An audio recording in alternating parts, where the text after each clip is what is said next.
Members and witnesses appearing remotely on monitor in front of you when you are speaking in what is known in WebEx as active speaker view. A timer is visible in the room directly in front of you. For members appearing remotely, I know you are all familiar with WebEx by now, but let me remind everyone of a few points. First, you will be able to see each person speaking during the hearing, whether they are in person or remote, as long as you have your WebEx set to active speaker view. If you have any questions about this, please contact the committee staff immediately.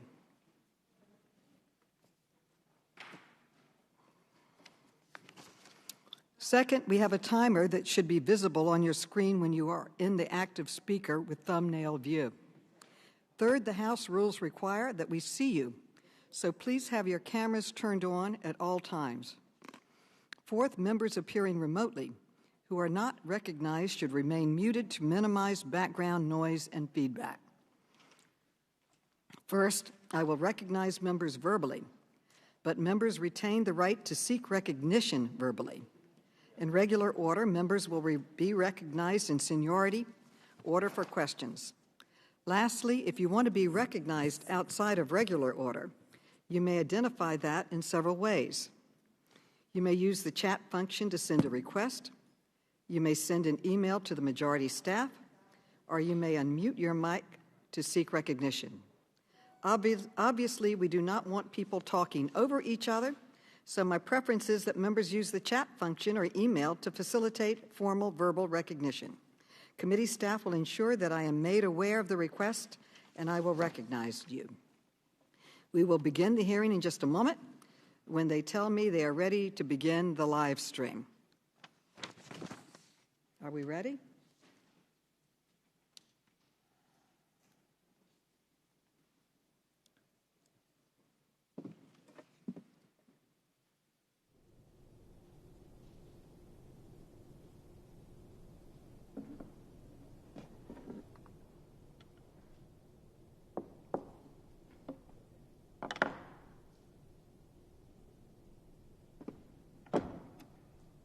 Can you check? Are we ready to begin the live stream? The rice, okay. The committee will come to order. Without objection, the chair is authorized to declare a recess of the committee at any time. I now recognize myself for an opening statement. Good morning, and thank all of you for being here today. A year and a half ago, on January 29th, 2019, our former chairman, Elijah Cummings, held this committee's first hearing of the new Congress. The topic of that hearing was the same issue we are examining this week: the astronomical price increases of prescription drugs. Chairman Cummings cared deeply about this issue. As the very first witness to come before our committee, we invited Ms. Antoinette Worsham. You may remember her. She testified about the devastation of losing her daughter, who had to ration insulin because she simply could not afford it. Since Chairman Cummings is not with us today, I'd like to ask the committee's indulgence to play a short clip of his opening statement from that hearing.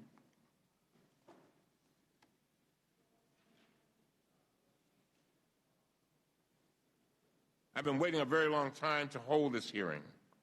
For the past decade, I've been trying to investigate the actions of drug companies for all sorts of drugs, old and new, generic and brand name. We've seen time after time that drug companies make money hand over fist by raising the prices of their drugs, often without justification and sometimes overnight, while patients are left holding the bill. The pharmaceutical industry is one of the most profitable in the world and one of the most powerful. 14 drug companies each made more than $1 billion in profits just in the third quarter of 2018. And they have the best lobbyists money can buy. Let me be clear. There are powerful interests here that do not want us to interfere with those massive profits. but there's a strong bipartisan consensus that we must do something meaningful to rein in the out-of-control price increases. Even President Trump has said that drug companies are, quote, getting away with murder, end of quote. But tweets are not enough. We need real action and meaningful reforms. We all recognize that research and development efforts on groundbreaking medications have made immeasurable contributions to the health of Americans, including new treatments and cures for diseases that have affected people for centuries. But the bottom line is that the ongoing escalation of prices by drug companies is simply unsustainable.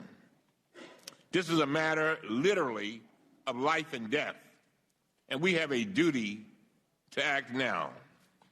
Our constituents are demanding it, and I am grateful that we are finally starting down the road with this hearing.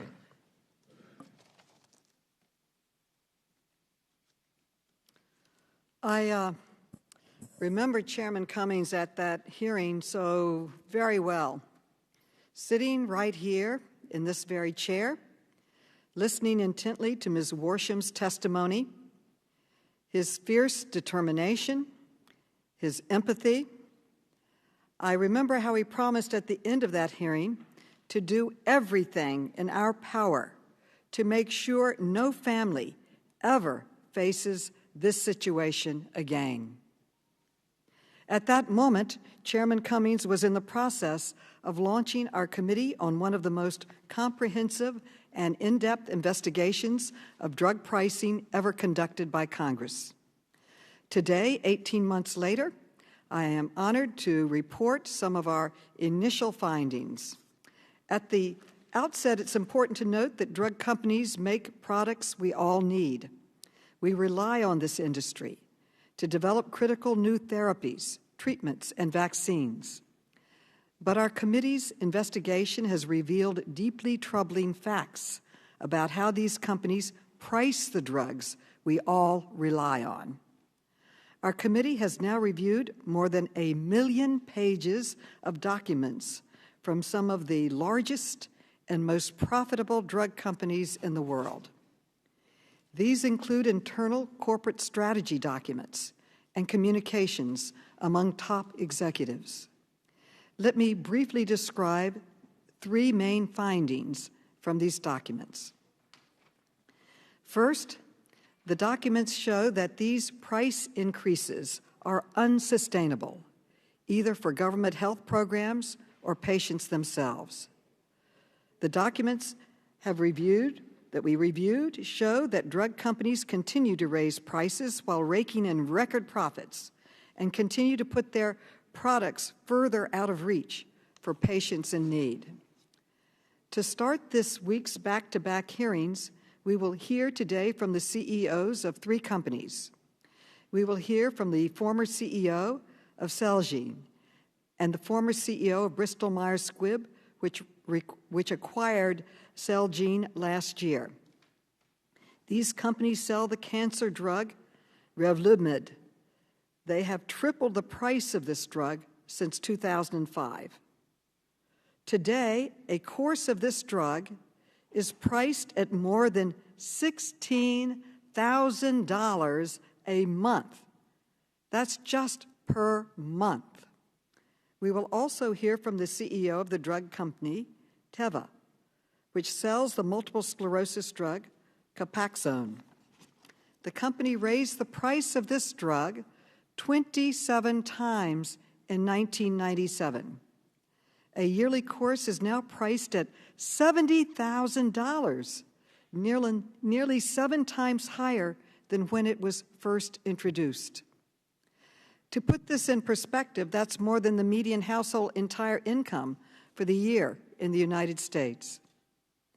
Second, the document reveals by the committee show that these massive price increases are based on generating windfall profits for these companies, their shareholders, and their executives. We've all heard the talking points from the drug companies and their lobbyists. claiming they need to raise prices to pay for research on life-saving medications, that pharmacy middlemen are driving up the prices, or that they are committing significant funds to helping patients who can't afford the drugs. But the committee's investigation shows that those claims are utterly bogus. They do not hold water.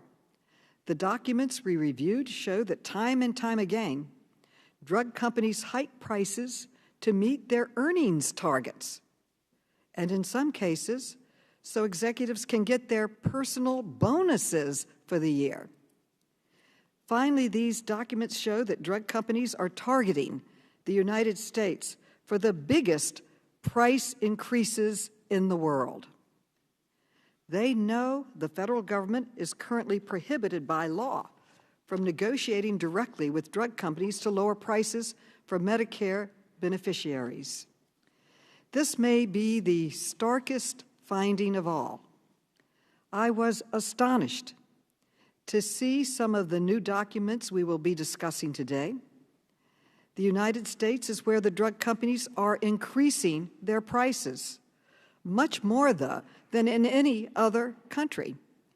And this is where they are making billions of dollars in profits. Last December, the House passed H.R. 3, and we named it in honor of Elijah E. Cummings, Lower Drug Costs Now Act.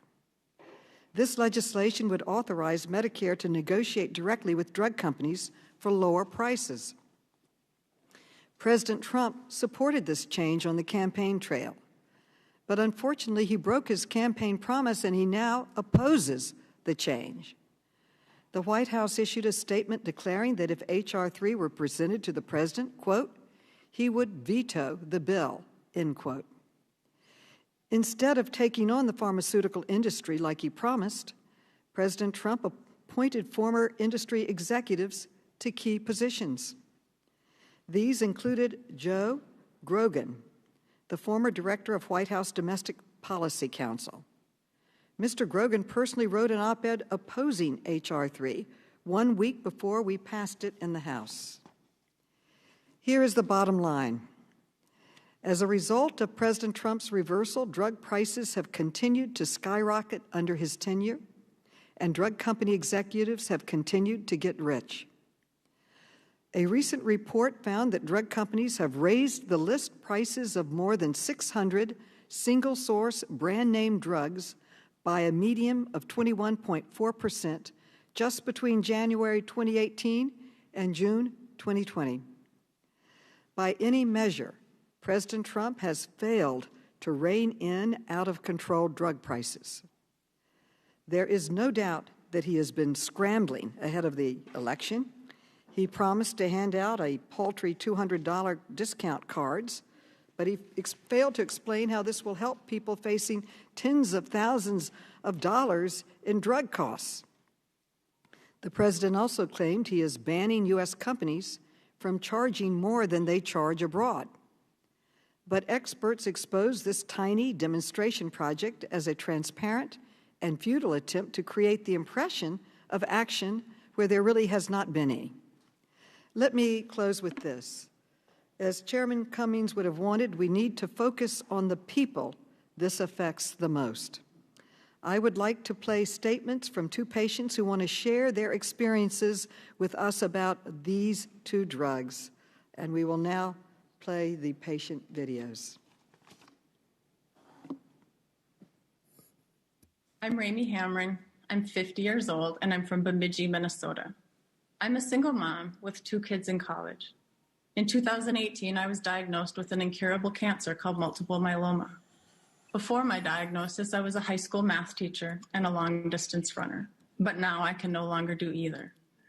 I rely on a drug called Revlimid to keep me alive. My out-of-pocket costs are around $15,000 a year, which is impossible for me to cover on my fixed income. In order to keep taking this drug, I will have to deplete my life savings, cash out my 401k, and sell my house. When those funds run out, I'm not sure what I'll do. Usually I'm a planner, but I cannot plan for this. I am terrified for my future. My circumstances make me feel helpless at times. but I'm grateful that I can share my story with all of you. I urge you to consider patients like me as you work to hold drug companies accountable and fix this broken system. Thank you. Hello, my name is Therese Humphrey Ball. I am 66 years old and I live in Portage, Indiana. I spent my life working as a nurse, watching people struggle to afford prescription drugs. I never thought it would happen to me until 2003, when I was diagnosed with multiple sclerosis. Shortly after my diagnosis, I began taking Copaxone, which cost $1,800 per month at that time. And after 1 year of paying for my treatment, I wiped out my savings. And after that, I had to rely on grants to cover the cost. In 2017, I lost my grants. And at that time, the price of Copaxone had risen to $6,000 a month. I could no longer afford it, so I went without the drug. When I was not on the drug, I lost short-term memory and experienced other declines in my cognitive functions. This makes it difficult for me to enjoy the things that I love, like spending time with my grandchildren. My condition shouldn't progress faster just because drug companies want to make a few extra bucks. This drug company price gouging needs to change. As each of you works to reform this system, I hope you consider patients like me. Thank you. Thank you, and I now recognize the ranking member for as much time as he would like for his opening statement. Well, thank you, Chairwoman Maloney. I appreciate you calling this very important hearing today on the issue of drug prices. This is a critical issue for my constituents, indeed for all of our constituents. And I'm committed to working with you to identify and implement reforms that will improve access and affordability to prescription drugs. This concern is also shared by the President. Over the course of the last 3 years, President Trump has taken bold steps to address drug prices. Under the current administration, drug prices have fallen over 13% from the expected trend. Under President Trump, a record number of generic drugs have been approved, saving Americans tens of billions of dollars. Under the Trump administration, terminally ill patients are given a chance to explore innovative treatment options. So we're all in agreement that drug pricing is a crucial issue for us to consider. However, I'm worried, Madam Chairwoman, about the apparent intentions of the majority in holding this week's hearings. Instead of considering potential reforms in a productive and bipartisan manner, these hearings seem designed simply to vilify and publicly shame pharmaceutical company executives. A productive set of hearings would consider the pros and cons of various reforms and would seek to retain the positives from the current system while identifying improvements where necessary and possible. Instead, Democrats seem eager to cast our witnesses as villains and to place all blame for cost and access issues on the private sector. The causes, I think, are far more complicated. Many of the greatest healthcare initiatives and innovations in the past 100 years have happened in America, and they have happened not because of government dictates, but as a result of the tireless work of individuals having the freedom to experiment and compete and improve all of our lives. At this moment in time, the entire world is cheering on the pharmaceutical industry to find a safe and effective vaccine to stop COVID-19. That's the path to a more complete return to normalcy, to reopening our economy, to getting our kids back to school, and getting parents back to work. Under the Trump administration, we are seeing the fastest vaccine development in history. It's unprecedented. A mere 43 days passed between sequencing of the coronavirus RNA and the start of vaccine development. As Dr. Fauci and others have testified, safety is not being sacrificed, but the financial risks are high. I'm hopeful Democrats on this committee can stop the repeated attacks on the vaccine development process, which do nothing but undermine the efforts of so many government and private sector scientists. Returning to the matter before us today, the policy challenge is ensuring we don't kill the motive to develop new cures while at the same time taking targeted steps to address specific concerns regarding cost and patient access. The problem, Madam Chairwoman, is not that the free market has failed. Rather, the problem is that overly complex regulations and government interventions in the market have distorted incentives and created barriers to competition. I don't believe that more bureaucracy is the answer. We must rethink regulations that distort prices and ensure that adequate competition happens in the marketplace. And yes, we should consider any needed reforms to what the founders envisioned as a limited guarantee to profit from an invention that at times has been distorted into an unlimited ability to exclude others from selling similar prescription drugs. I look forward to hearing from today's witnesses about how best to ensure that America remains at the forefront of innovation and discovery while addressing prescription drug pricing and accessibility. I hope we choose to do that in a manner that takes into account the complexities of modern pharmaceutical development and the life-saving innovations companies such as those appearing before us today have provided us all, instead of creating false and simplistic narratives about the private sector. Thank you, Madam Chairwoman, and I yield back. Thank you. I now recognize Mrs. Fox, who is the ranking member of the Committee on Education and Labor, for her opening statement. Thank you very much, Madam Chairman. Many Americans pay too much for prescription drugs. It's not right, and Congress needs to step up. Luckily, we have a solution that can lower costs at the drugstore for patients and seniors. This solution can be passed into law before the election. The Lower Cost, More Cures Act, H.R. 19, the Republican alternative to Democrats' H.R. 3, combines many bipartisan reforms to lower out-of-pocket spending, protects access to new medicines and cures, strengthens transparency, and champions competition. To the contrary, Democrats' H.R. 3 would actually eliminate 38 new drugs over the next 2 decades, new drugs that could cure Alzheimer's, cancer, or COVID-19. H.R. 19, the Republicans' bill, would make research and development more competitive by reducing companies' ability to game the system and engage in anti-competitive behavior. H.R. 3 would hide the cost of prescription drugs behind a wall of Medicare bureaucracy. The Republican bipartisan bill, on the other hand, would require insurance companies and PBMs to be more transparent, where drug costs would be available to patients at the doctor's office before the prescription is even written. H.R. 3 makes no effort to require pharmacy benefit managers to pass rebates from manufacturers to patients. H.R. 19 would require that a portion of rebates to PBMs be passed directly to the patient at the point of sale, saving seniors millions. H.R. 3 attempts to use the power of the government to steal companies' intellectual property to decrease the cost of a drug in the short run. H.R. 19 clears the way for more generics and biosimilars to come to market, increasing competition, rapidly driving down costs for patients, and ensuring access to new innovative medications. H.R. 3 ignores the cost of administering cancer treatments for Medicare beneficiaries. H.R. 19 cuts the cost of chemotherapy in half by providing incentives for high-quality care instead of merely giving priority to the location of treatments.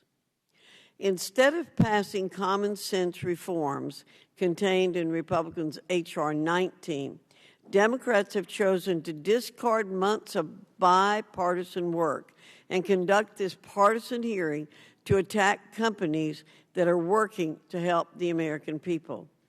Democrats had a choice to help Americans or help Speaker Pelosi. Sadly, they chose to help Speaker Pelosi. Thank you again, Madam Chairman. I yield back. Thank you. I now recognize Mr. Heiss, who is the ranking member of the Subcommittee on Government Operations, for an opening statement. Thank you very much, Madam Chair. And as my colleague from North Carolina just mentioned, H.R. 3 really would completely gut the pharmaceutical innovations, which we also desperately need and we rely upon. In fact, the Congressional Budget Office said that it would result in 38 fewer cures over the next 20 years. That's a significant number. They also estimated that it would result in as many as 100 fewer cures from coming to the market. Now just think of that, 100 cures from coming to the market. We just saw a video. It could result in potentially a cure from deadly diseases like multiple sclerosis, like we just saw, or ALS, or Alzheimer's, or even COVID-19. We don't need to have cures that could potentially come to the market not coming to the market. But according to CBO, that's what would happen with H.R. 3. And by the way, these cures don't come cheap. It is not unusual for some of these medications to cost as much as $2.5 billion through R&D and so forth to even come to the market to begin with. And that's not even to mention, it's not even to consider the fact that more than 90% of these drugs that enter into FDA clinical trials never gain FDA approval. And so we've got enormous expense with these companies trying to bring medication to the market, 90% plus of which never make it to the market.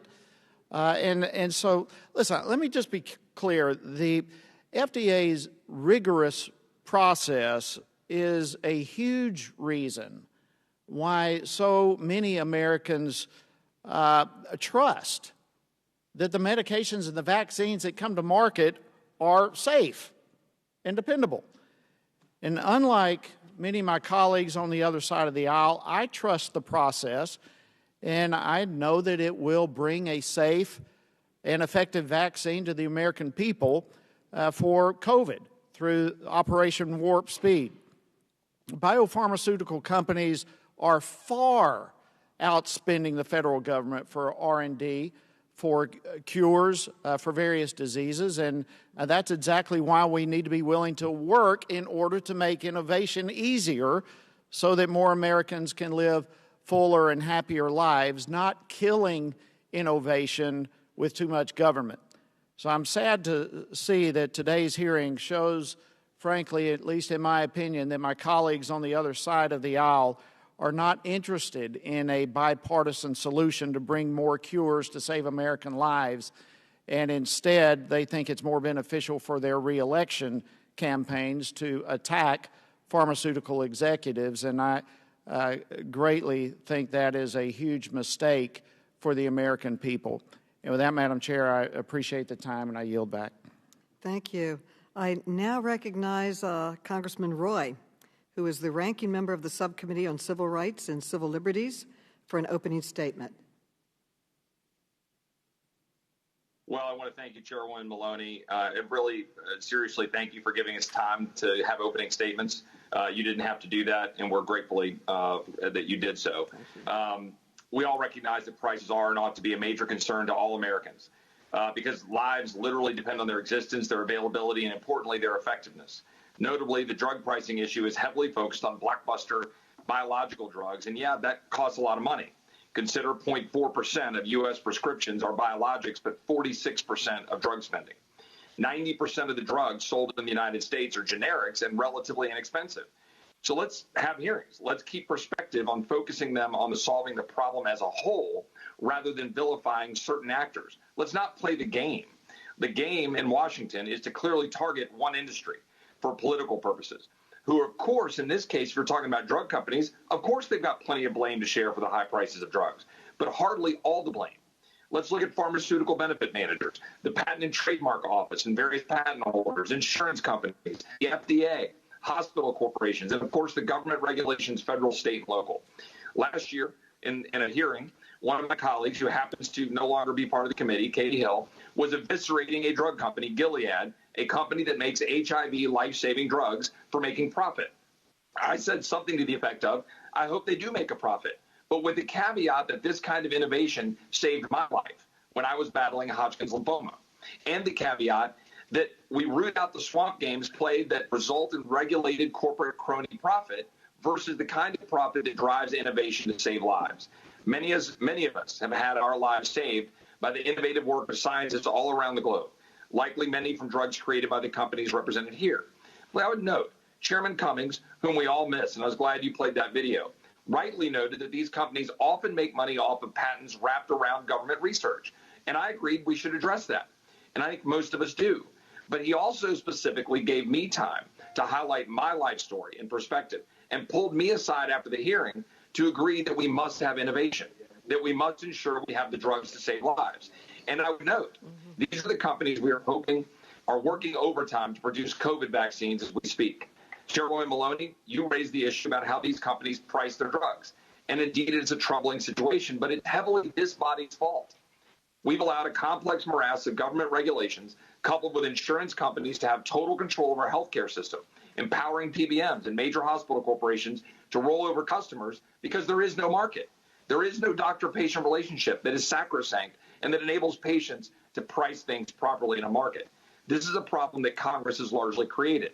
If we want to address it, we need to look at the entire supply chain from top to bottom. If you look specifically, like in 2018 on patents, Sanofi's Lantus, a type of insulin, had 74 patents providing protection from competition, making it harder for diabetics to access cheaper insulin. This is what happens with limited competition.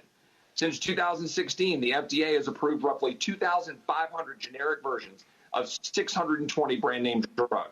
Pharmaceutical drugs with at least 4 generic competitors reduce the price of the brand drug by an average of 39%. But the FDA is costly and inefficient. On average, it could take more than a decade and $2.6 billion in research costs to get a new treatment through the FDA in the market.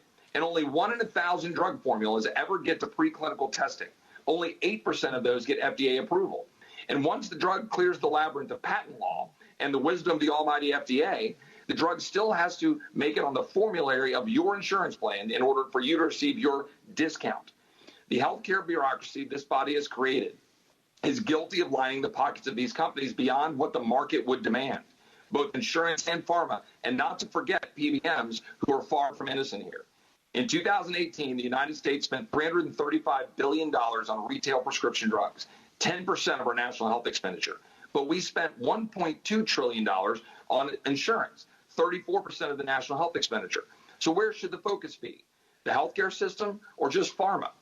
As we all agree, our folks who require expensive drugs, our system should be able to help them defray costs. This is usually understood to happen through insurance and risk adjustments. But it has become too expensive for most Americans, and often it's this body's fault. The ACA's regulation caused premiums to more than double from 2013 to 17, increased overall by 60% from 2010 to 17. Individual deductibles increased 76%. Worse yet, CMS data shows that while premiums were spiking due to Obamacare, unsubsidized people in the individual market were losing their coverage. In just 2 years, from 2016 to 2018, unsubsidized enrollment declined by 2.5 million people, a 40% decrease. This makes it harder to defray costs and forces many to pay the list price, which could be avoidable. There are always bad actors who take advantage of the vulnerable, but let's not forget Congress's role in creating the very system causing it. I know I'm running out of time. Chairwoman Maloney, I'd also point out that each one of these companies are working today to engage in the fight to create a vaccine against the virus. Innovation in the pharmaceutical industry is critical. Without it, lives are literally lost. None of us want unaffordable drugs. We want affordable drugs rather than expensive drugs that the rest of the world, frankly, piggybacks upon the back of Americans. And to do that, let's do what this body literally never does anymore. Roll up our sleeves, restore personalized health care, empower patients and doctors, and remove all the bureaucrats and middlemen who are the ones driving up costs. I look forward to hearing from the witnesses, and I really seriously appreciate the time that you gave us this morning, Chairman Maloney. Thank you. I now recognize my colleague and very good friend, Congressman Welsh, who worked very closely with Chairman Cummings on this issue, for his opening statement. Thank you very much, Madam Chair, and I thank my colleagues. Every single American, every single taxpayer, at one point or another, is going to need pharmaceutical assistance. And every single American and every single taxpayer Everybody who pays a premium, every employer who pays premiums on behalf of his or her employees needs relief from prices that are absolutely beyond reach. The question for this Congress is whether our government will play a role, an active role, to stop price gouging by the pharmaceutical industry. And let me be candid, there is a disagreement about that.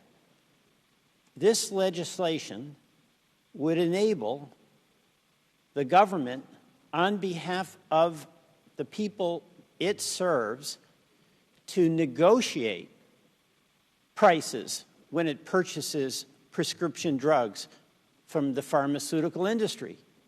This is not a question of whether those are necessary. It's not a question of whether the investigatory and research work that Pharma does is good. It is. It's about whether there is any limit on what the pharmaceutical industry can charge the taxpayer, the Medicare program, the Medicaid program, employers who provide insurance to their employees. What Elijah understood is that the government that is here to serve the people has a responsibility to do things that protect them from price gouging. And yes, it's true, many of these pharmaceutical industries have come up with life-saving and pain-relieving medications, but they're killing us with the prices they charge. And what this report shows is that there is a very clear strategy on the part of the pharmaceutical industry to boost its prices in the place where it can, and that's the United States of America. Ours is literally the only country where the government won't protect its citizens from price gouging. Now, the profits, nothing wrong with profits. But price gouging profits, yes. In tactics used that are tried and true by the pharmaceutical industry to extend the life of that monopoly that they get granted by this Congress, by making an ever so slight change in the medication itself and claiming that that entitles them to extend that patent, where you have companies that are charging like $70,000 for a drug. It helps, but who can pay that? Who can pay that? And then we see the pharmaceutical industry coming up with very, very skillful ways to appear to be helping, like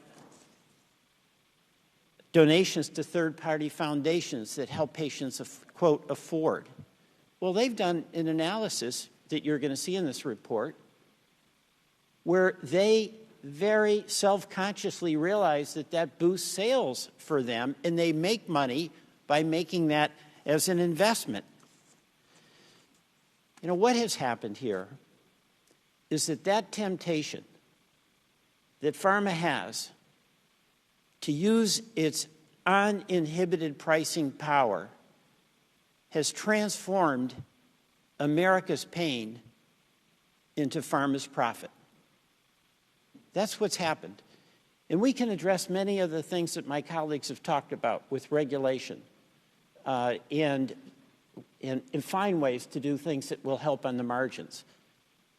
But what Elijah knew is that the only way to really get fair pricing was to have negotiation.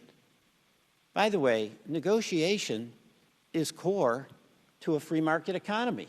A buyer and a seller have a discussion and decide what it's worth to the seller and what it's worth to the buyer. We are the only buyer, the Medicare and Medicaid program, where we don't negotiate. And when you negotiate, you save money, as Vermont has done. You know, when Elijah and I met with President Trump, and Elijah was presenting his price negotiation plan, The president said he was for price negotiation and that Pharma was ripping us off. And Elijah was hopeful. The president has failed to fulfill his promise. We are here to keep Elijah's commitment. Thank you, Madam Chair. I yield back. Thank you. I thank you, the gentleman, for his hard work and statement. Now I would like to introduce our witnesses. We are grateful to have their testimony, and I want to thank the witnesses for being so accommodating with their schedules so that we could have them here together. Our first witness today is Mark Alles, who is the former chairman of the board and CEO of Celgene. Celgene sold the cancer drug Revlimid until November 2019. Then we will go to Dr. Giovanni Caforio, who is the chairman of the board and CEO of Bristol Myers Squibb. Bristol Myers Squibb has sold Revlimid since November 2019. Finally, we will hear from Mr. Kare Schultz, who is the president and CEO of Teva Pharmaceutical Industries. Teva sells the multiple sclerosis drug Copaxone. The witnesses will be unmuted so we can swear them in. The witnesses will rise and raise their right hands. And the witnesses, do you swear or affirm that the testimony you are about to give is the truth, the whole truth, and nothing but the truth? So help you God. I do. Let the record show that the witnesses answered in the affirmative. Without objection, your written statements will be made part of the record. And with that, Mr. Alles, you are now recognized for your testimony. Chairwoman Maloney, Ranking Member Comer, and members of the committee, thank you for the opportunity to discuss Revlimid, a life-extending medicine approved by the FDA for the treatment of rare and incurable blood cancers. My name is Mark Alles, and I've had the privilege of being part of the research-based pharmaceutical industry for more than 30 years. Before I joined this industry, I served in the Marine Corps and the Marine Corps Reserve, and before that, I taught junior high school. I've strived to bring the values of integrity, service, and respect to every part of my career. Revlimid was discovered, developed, and brought to patients by my former employer, Celgene Corporation. Based in Summit, New Jersey, Celgene was a global biopharmaceutical company that specialized in the discovery, manufacturing, clinical development, and delivery of innovative medicines for the treatment of cancer and serious inflammatory diseases. I joined Celgene in 2004, and after serving in multiple different roles in the company, I was appointed Chief Executive Officer in 2016 and Chairman of the Board in 2018. My last day with Celgene was December 2nd, 2019, after Celgene was acquired by Bristol Myers Squibb in November 2019. At that time, the company employed more than 8,000 people worldwide, with approximately 5,600 employees in the United States. One of the most clinically important therapies discovered by Celgene is the novel medicine lenalidomide, marketed as Revlimid. Revlimid's primary use is for the treatment of multiple myeloma, a rare and incurable blood cancer. Celgene invested approximately $800 million over 14 years to invent and develop Revlimid before its first FDA-approved use in late 2005. Revlimid is a unique patent molecule that required a completely independent development program and a full FDA approval process. Revlimid has become a standard of care for the treatment of myeloma based on several large clinical studies that have demonstrated significant patient benefits. Since Revlimid's initial FDA approval, the company continued to invest several $100 million into the research and development of this medicine. At the time it was acquired, Celgene had and was sponsoring more than 50 additional Revlimid clinical studies for patients with different types of cancer. As is common in drug development, some of these studies were not successful, did not succeed. However, several of these studies were successful and resulted in 6 additional FDA approvals, including the most recent in 2019. Since 2005, more than 700,000 patients have been treated with Revlimid worldwide.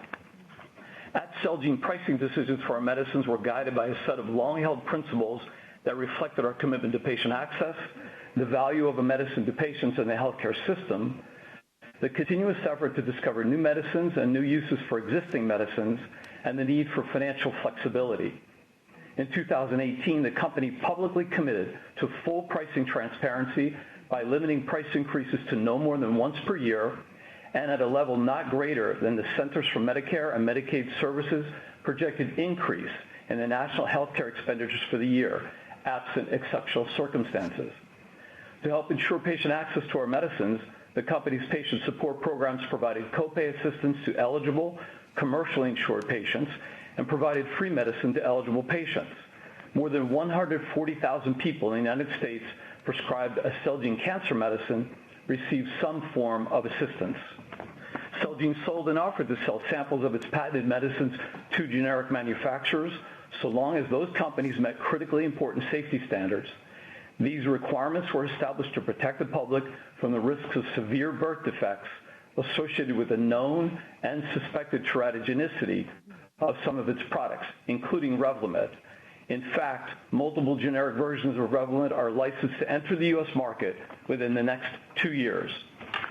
Celgene Corporation was a research-driven biopharmaceutical company which invested heavily in the discovery and development of innovative therapies that are now helping to improve the lives of tens of thousands of people worldwide.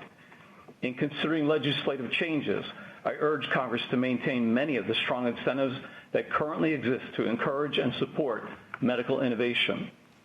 Finally, because my mother died from a neurodegenerative disease, my son lives with insulin-dependent diabetes, my daughter has autism, and my older brother is being treated for an incurable blood cancer, all of us are severely impacted by this pandemic.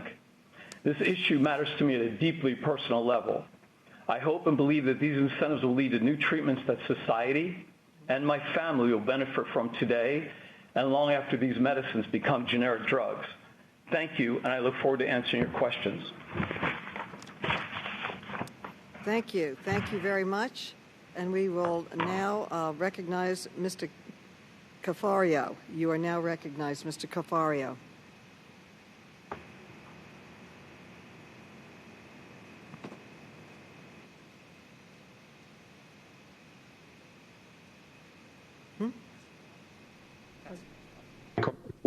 Please unmute. Mr. Caforio, are you unmuted? You're now recognized. Thank you. Can you hear me? Yes, we can. Chairwoman Maloney, Ranking Member Comer, and members of the committee, thank you for the opportunity to join this important conversation, begun by Congressman Cummings, a champion for affordable health care, and continued by Chairwoman Maloney. This is an important issue for all Americans. Today, advances in medicine are progressing at remarkable speeds.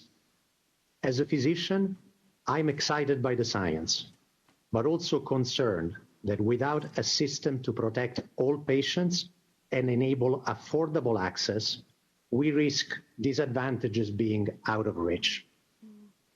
Medicines like Revlimid highlight these advancements and the challenges that come along with it. We have seen extraordinary gains in patients with multiple myeloma, the blood cancer treated by Revlimid. The 5-year relative survival has doubled over the past 25 years, turning what was once a dire diagnosis into a manageable disease for some patients. Revlimid is one of the most significant contributors to these improved survival rates. We continue to unlock our scientific understanding of multiple myeloma, and our research today is fueling next-generation treatments that build on Revlimid's success and progress. For example, we are now on the cusp of personalized medicines for multiple myeloma that use patients' re-engineered cells to fight cancer. BMS and Celgene have exceptionally strong records in R&D, both recognized for the highest R&D investments as a share of revenue across all industries. This year alone, we expect to invest nearly $10 billion in R&D.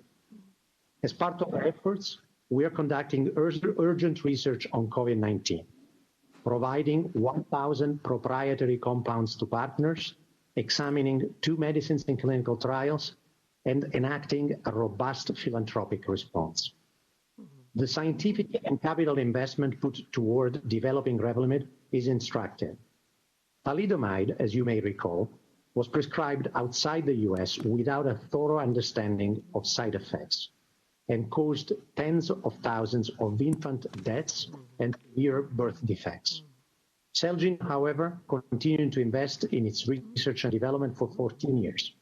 Ultimately, this led to the invention of Revlimid. Revlimid values to patients is truly immeasurable, and patients should have access regardless of ability to pay. For this reason, we have robust patient assistance programs providing financial support to hundreds of thousands of patients with copay assistance and free medicines worth billions of dollars. That being said, I do recognize that patient assistance programs are an imperfect solution to access challenges. I welcome the opportunity to work with you and others to advance critical reforms that more efficiently deliver care to patients and provide savings to the healthcare system. We believe in the importance of a healthy generic market, and we applaud the administration's success with speeding the approval of generics and Congress's passage of the CREATES Act. At the same time, we must prioritize American innovation, which leads the world in developing new therapies for patients. At Bristol Myers Squibb, we are committed to discovering, developing, and delivering innovative medicines that help patients. In an unprecedented year, our work has never been more critical. I look forward to answering your questions. Thank you. Thank you. Mr. Schultz, you are now recognized. Mr. Schultz, please unmute. Thank you. Chairwoman Maloney, Ranking Member Comer, and members of the committee.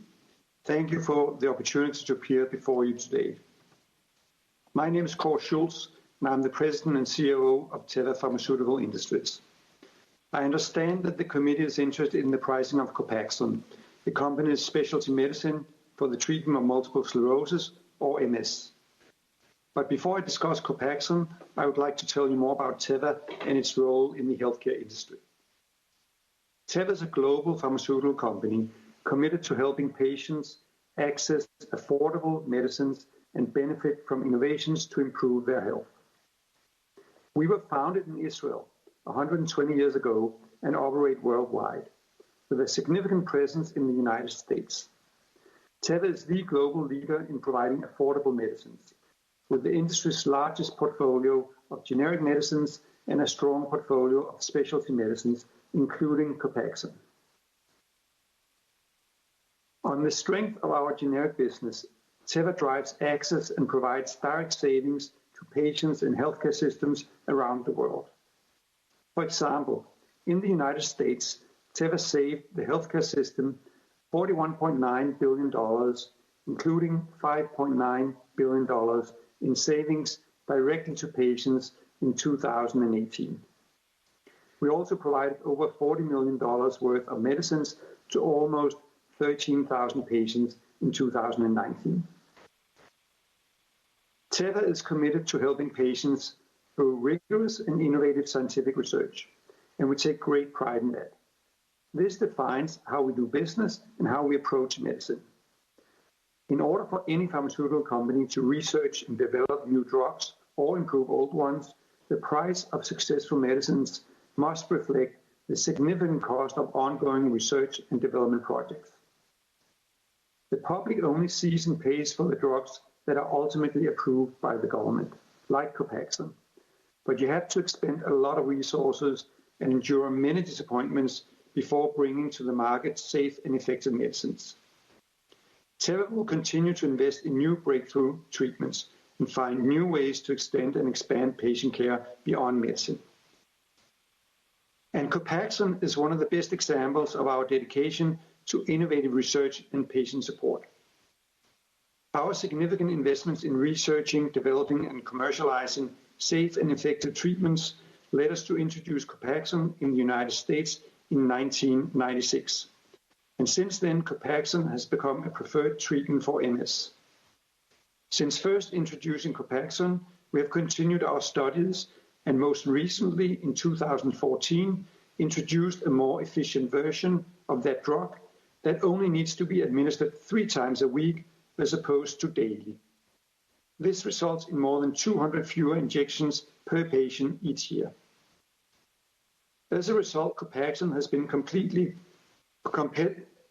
priced based on both the value it brings to the MS therapeutic area and the research and development needed for its continued advancement. The historical Copaxone price increases of interest to the committee all predate my tenure at Teva. And Teva has not increased the list price of Copaxone since January 2017. Moreover, the net price of Copaxone have declined over the last several years, which is expected given our competitors' generic entry into the market, something we at Teva are very familiar with as a company primarily focused on generic drugs. Teva is also dedicated to supporting our patients and improving patients' user experience in all the ways we can. For example, Teva spends a significant amount of resources on a program called Shared Solutions. Through Shared Solutions, we provide both medical and financial assistance to Copaxone patients. Teva also provides patients with 24/7 access to phone support from MS-certified nurses, a range of peer resources, and educational programs for patients and MS professionals. These comprehensive benefits represent a substantial cost to Teva, and the price of Copaxone reflects the product's value, including these patient support services. But Teva is also committed to ensure that patients have affordable access to their MS therapy.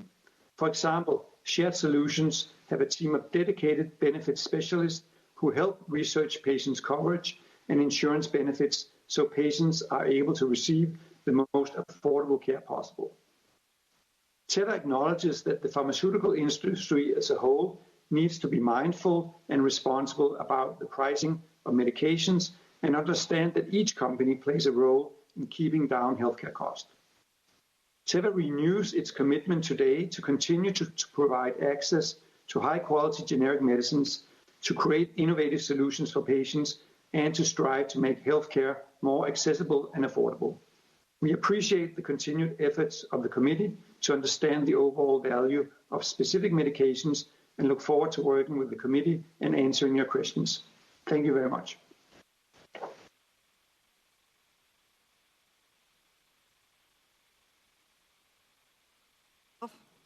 I thank all of you for testimony. I now recognize myself for 5 minutes for questions. I want to talk about internal documents our committee obtained as part of our investigation, showing that drug companies are targeting the United States for their biggest price increases anywhere in the world. They do this in part because federal law currently prohibits the government from negotiating directly with drug companies to lower prices on behalf of Medicare beneficiaries. So, Mr. Alles, I'd like to start with you. I'd like to put up a slide that we obtained from your company, Celgene. Please put the document up. And do you have a copy of it now, Mr. Alles, that you can see it? This document that's in the reports that we gave you, this is an internal presentation from October 2018, and it was made to your company's Corporate Market Access Committee. That's the committee that's responsible for approving your company's price increases. Can you see the document, Mr. Alles? Do you have it?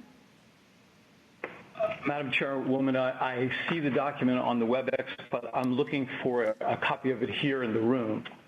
Well, it's in the panel. I have it now. Yes, you've got it. Okay. Yes. This document basically gives your company's view of the world and how much money you can make in different countries.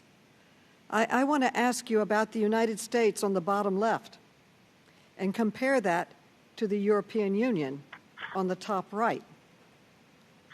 If you look at the U.S., it says, and I quote, highly favorable market with free market pricing, end quote.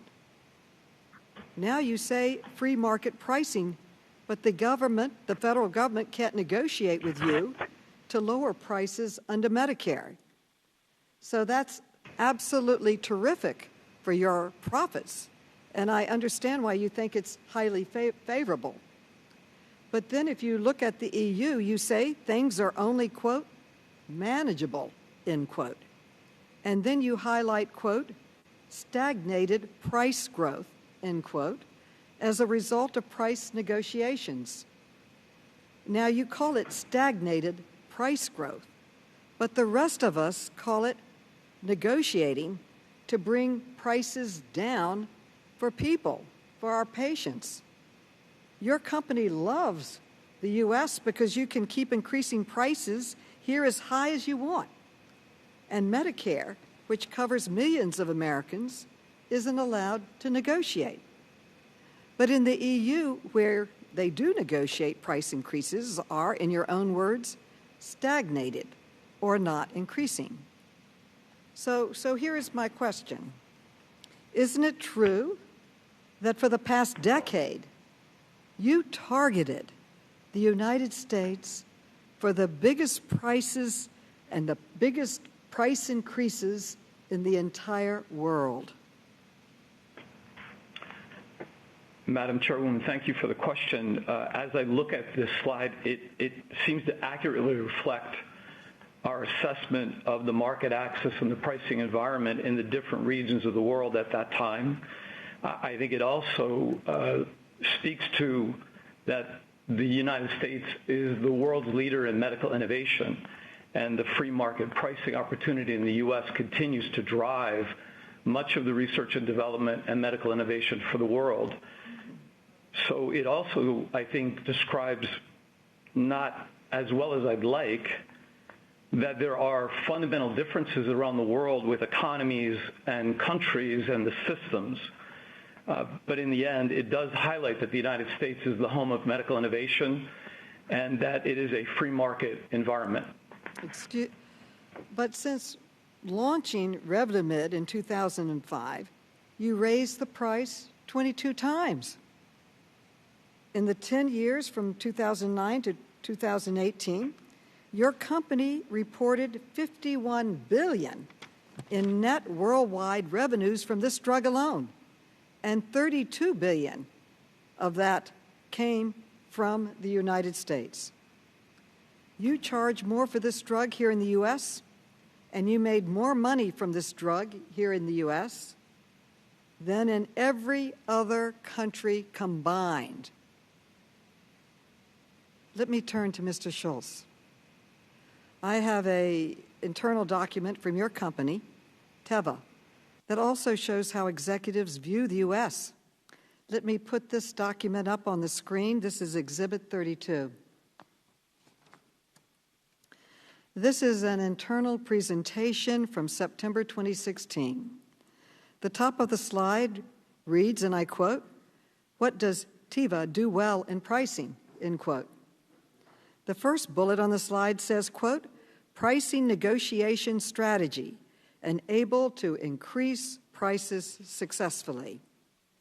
And underneath that bullet, it reads, and I quote, "Influenced heavily by U.S. being allowed to hike prices," end quote. And below it, it says, and I quote, "We apply more frequent price changes once, twice a year, and many on a continuous basis," end quote. Let me repeat this.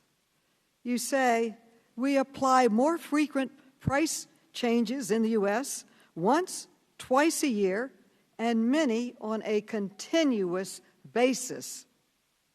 Mr. Schultz, this presentation seems clear. You are highlighting your ability to raise prices here in the United States because you are allowed to do so, where in other countries you are forced to negotiate prices down for patients and for people. Isn't that right? Madam Chairwoman, thanks for that question.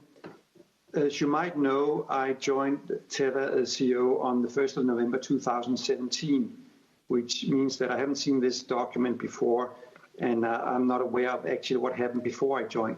I can assure you, however, that since I joined Teva Pharmaceuticals in November 2017, there has been no changes, no price increases to the list price of Copaxone. And in the same period, there has been a dramatic reduction of the actual net pricing that Teva Pharmaceuticals sells the product for, to the tune of a price reduction in 2018 of more than 20%, again in 2019 of more than 20%. So that's really what I can comment on. Well, this document clearly shows why we need to pass and sign into law H.R. 3. Chairman Cummings was right, and President Trump was right before he broke his promise and reversed his position. We need to get rid of this ridiculous law that says the government cannot negotiate drug prices. I now recognize Mr. Palmer for his questions. Before I begin, Madam Chairman, I would like to say that I do miss Elijah and miss him calling me brother. No disrespect to your chairmanship, but he was, in my opinion, a good man. Thank you. We all miss him. Thank you. If I may reclaim that time. I think it's obvious that we don't want to do anything to stifle research and innovation that has literally brought us miracle drugs. I think we're about to see that with the COVID-19 vaccine. We've got members of Congress, including Mr. Roy and others that have had drugs have a major impact in their lives. It was mentioned multiple myeloma. I'm happy to hear that about the advances there. That cancer took my father-in-law's life in 2000. I think all of us have stories like that. And I think the fact is that we want to encourage innovation. We want to encourage this research that can bring us these miracle drugs. But that will do people little good if they can't afford those drugs. And one of the things that my colleague Chip Roy mentioned was patents, and we've seen situations where the patent protections are so short that it seems obvious, or at least to me from a business perspective, that some of the price hikes are forced upon the companies to try to recover their costs, because there's billions of dollars that are invested in the development of a drug, and many of these drugs never come to fruition. They never get to market. And companies have to take that into account in their pricing. But what I want to know is if extending patent protections would be of any value to reducing the cost of drugs. Mr. Ailes, if you don't mind responding. Is it Ailes, or how do you pronounce that? Celgene.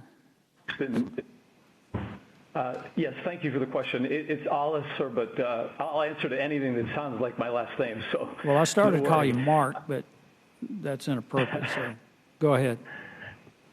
The question is very complicated, but it's a critical question. I believe that if patent reform extended the patent life of a medicine, coupled with modernizing these reimbursement access challenges, for example, capping the out-of-pocket costs for Medicare beneficiaries, along with the CREATES Act that passed at the end of 2019, that did tighten up some of the areas that could have been used to extend the existing patents under existing law. So I think there are a combination of things that could happen together that would have the opportunity to lower pricing. At Celgene, we also thought that managing the company's patented medicines, where we took into account the lifetime value of a medicine with its initial approval versus what has historically been the pricing practice, which is over time increasing the price in the U.S. to, as you say, offset failures, offset clinical research costs, offset other unexpected or sometimes expected expenses, one finds a different relationship in how to manage price.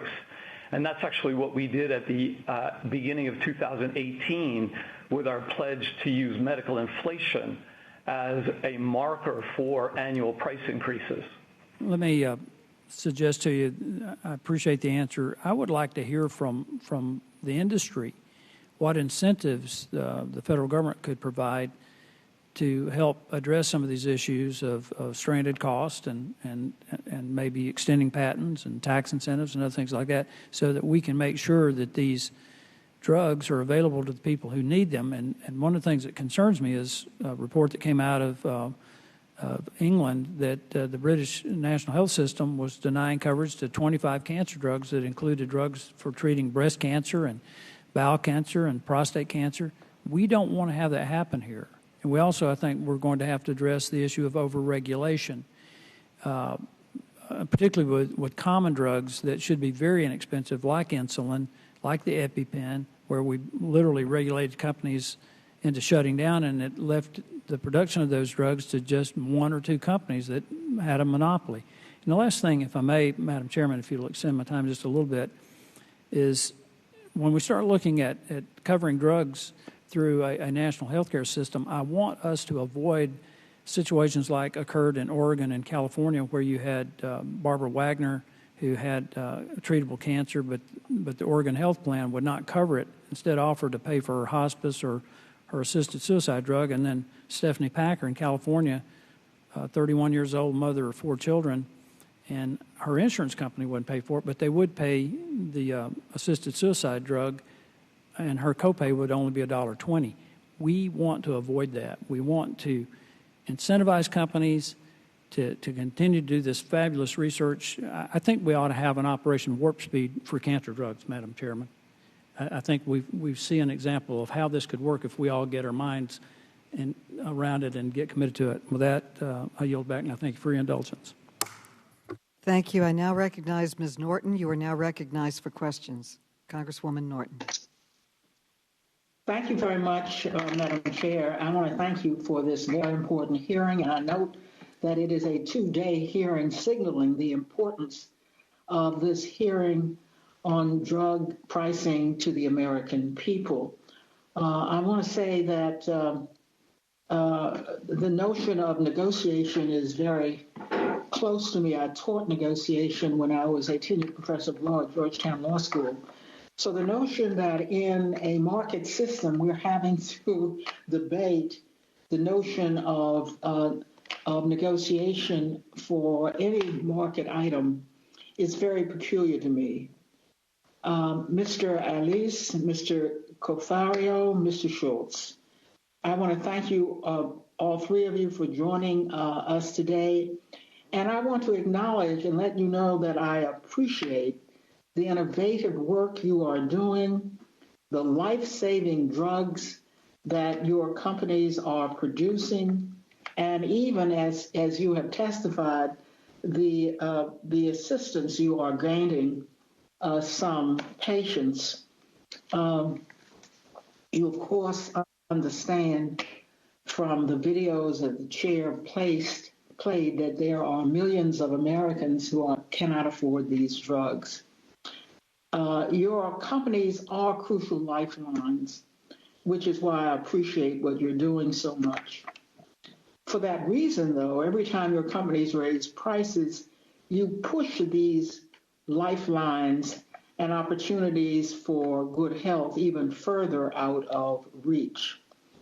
Now, because I have a limited amount of time, I'm going to have to ask you not to give me an extended reply, but to give me a yes or no answer. I'm simply trying to establish for the record the answers to the questions I am asking. So please abide by the discipline I have been submitted to and the amount of time that I must therefore submit you to.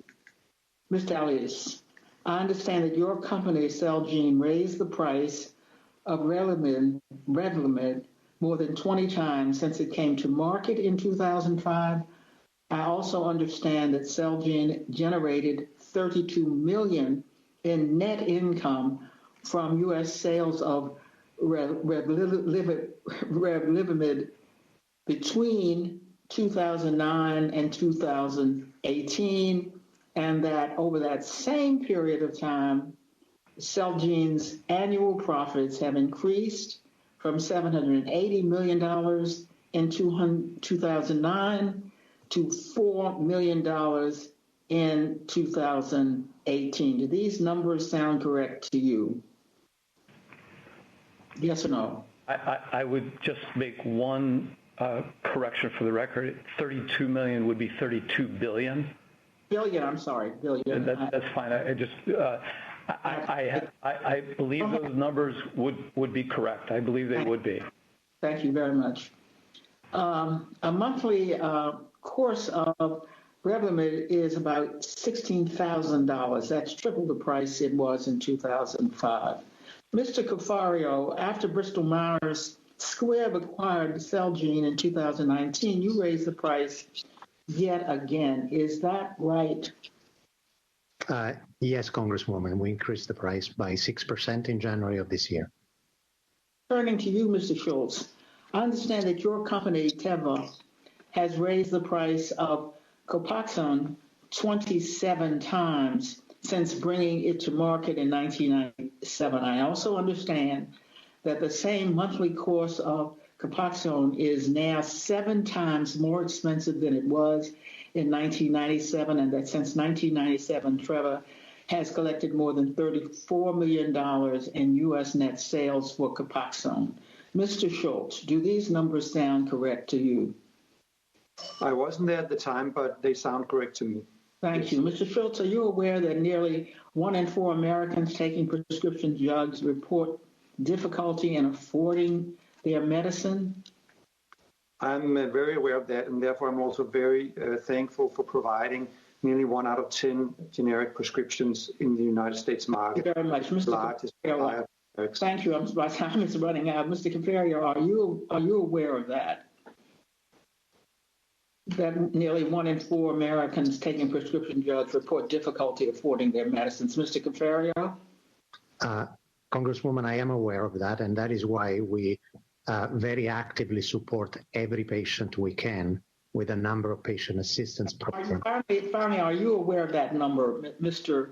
Alles, that 1 in 4 Americans taking prescription drugs report difficulty in affording them? I am aware of that number, yes. Thank you very much, and I see my time has expired. Thank you, Madam Chair. Yields back. Mrs. Fox, you are now recognized for questions. Thank you very much, Madam Chairman. My first questions will be for any or all of the witnesses. I understand that your industry and companies are working to develop new treatments, therapies, and vaccines to fight the spread of COVID-19.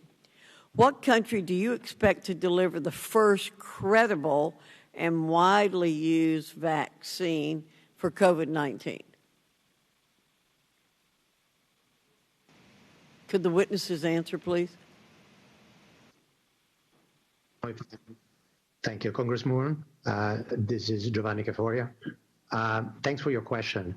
I know that companies around the world are working day and night to develop not only vaccines, but also treatment for COVID-19. And we are cooperating like we've never done before to shorten what is typically a 10 to 15-year process into potentially 1 to 2 years. And we are working 24/7, which is really what we do as an industry.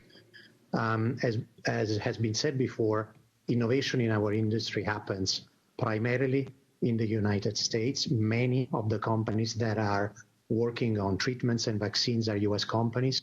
A lot of the research is happening in the U.S., but there are companies from, of course, other parts of the world that are working on this as well. What I know is whether it is a new medicine or a new vaccine, whenever innovation is made available to patients, it is available right away. In our country, it is sometimes delayed in terms of its access outside of the U.S. We are working to make sure that doesn't happen in the case of COVID, but I'm confident that we will accelerate the development of treatments and vaccines for the U.S. and for U.S. patients? Well, we know that the United States is the most likely country to develop the first credible vaccine. So if one of the other witnesses could say, what are the best incentives for developing these new treatments, therapies, and vaccines? Congresswoman, this is Mark Alles. It's very clear that the ability to have flexibility, financial flexibility, built into the innovation cycle allows for the multinational companies that Dr. Caforio was speaking about to shift those resources when crises occur. And certainly COVID-19 is a crisis. So I think the innovation cycle that is representative of the U.S. market does two things. It allows for that shift, and it also provides access more often than not to these new medicines in the United States first. For example, one of the indications for Revlimid that was available to the U.S. Citizens immediately upon approval took 13 years longer to be available to patients in the United Kingdom. So these structural issues are accompanying some of the developmental issues and then the economic challenges of how innovation is rewarded in the United States, but not necessarily in the rest of the world. Okay. Mr. Schultz, let me ask you the next question. If the United States had implemented the same drug price controls that many of our European allies have in the last few decades, would we be more or less likely to develop a vaccine for COVID-19? I would say you would definitely be less likely, simply due to the fact, as my peers from the industry mentioned, that the financial incentives would be less. But one interesting fact, which is in line with this whole problem of access to new medicines, is that nearly all new cancer drugs are available in the United States, more than 95% of them. I think if you just go to Canada, it's something like 56% only of the recent innovations in cancer medication that's available in Canada. So there is, of course, a clear link between financial incentives and the motivation to do research and development in a certain geography and launch products in a certain geography. In the long run, of course, 10, 20 years out, most of these drugs will, of course, be available all over the world, also as generics. Thank you very much. I think anybody who's had any kind of experience with capitalism or any kind of reward system understands that human beings respond better to rewards than to punishment. I mean, we've known that for a long time. Thank you all very much. And Madam Chairman, thank you very much for recognizing me. Thank you. Mr. Conley has generously offered to handle our committee's work on the floor, so we are going to recognize him now so that he can go to the floor. Mr. Conley, you are now recognized for your questions. I thank the chairwoman, and I thank her very much for holding this hearing. I do want to preface my questioning by, frankly, taking issue with my friends on the other side of the aisle. If you listen to their narrative, you'd never know that 600 single-source brand-name drugs, brand name, not blockbusters, not newly developed drugs, went up in price for the American consumer by 21% in just a 2-year period between 2018 and 2020. You'd never know, listening to their narrative, that long-time drugs, 100 years old, like insulin, which is not a new drug, and not a dime of new R&D went into it, increased and skyrocketed in price, threatening the health of American diabetics and pre-diabetics to the tune of millions. You'd never know, in their rushing to defend CEOs against attacks by this side of the aisle, apparently, that only a few years ago we had Martin Shkreli at that table, a man who bought a company that was the sole source for a life-saving drug and gouged the price, not because of the need to reinvest or to have a return on investment, but because he could. And he had no conscience. And he went to jail. That's the CEO we want to look at. We want to protect the American consumer. And if my friends on the other side of the aisle decide they don't want to do that, I think they're taking a bad step. And that's what this hearing is about, and I commend you, Madam Chairwoman, for holding it. Mr. Alles, if we could put up the graph showing the historical price evolution between Europe and the United States. Not that one. On your drug, Revlimid, if I'm pronouncing it correctly. And if we look at that graph, when you introduced Revlimid in Europe, it actually cost a little bit more than it did here in the United States. And yet, over time, a huge divergence occurred. So the European price kind of straight-lined, but the American price went up and up. And that's because your company described this as saying that the United States was a free market investment and Europe was something else. Do you make a profit on that drug in your sales in Europe, or is it a loss leader? We do make a profit on the drug in the aggregate European Union. Okay, so I guess that capitalism my friend Ms. Fox was just talking about is alive and well in Europe. It's just you can make even more profit here in the United States because of the free market environment, which I think means we don't negotiate that price in a lot of public programs. Would that be a fair statement? I think in the aggregate, Congressman, what we're seeing is the innovation cycle and R&D that goes into developing a cancer medicine like Revlimid worldwide. Is there a difference? I'm sorry, I'm running out of time. Is there a difference between the R&D investment in Europe versus the R&D investment? I mean, it's the same drug. It can be quite different. Clinical trials can be run more completely in the United States, or more could be happening here than across Europe. So yes, those R&D expenses could be quite different. With respect to that, if we look at Exhibit 7, your own forecast said that you were going to have modest price increases in this drug here in the United States through 2018, independent of volume, and that you would stabilize the price of a pill at $470 by 2019. Instead, that pill went up to $750. Was that also because of unanticipated R&D costs? How could you get that price per pill so wrong? I'm looking at the document that you are describing, and I don't know that we got the estimate of R&D wrong. But the opportunity for increased you got the price of a pill wrong. Was clearly there. You got the price of a pill wrong. That's a pretty big differential, especially when it hits the pocketbook of an American consumer. Would you not agree? I see the difference between the European and Union price and the forecast that's here, but I also don't see the increased investment in R&D. For example, in 2018, it approached $5.7 billion. Well, I'll just end here. That difference means that for an American consumer dependent on this life-saving drug, it can cost more than $16,000 a month. And I don't think that's an appropriate cost. It's not a bearable cost for most Americans.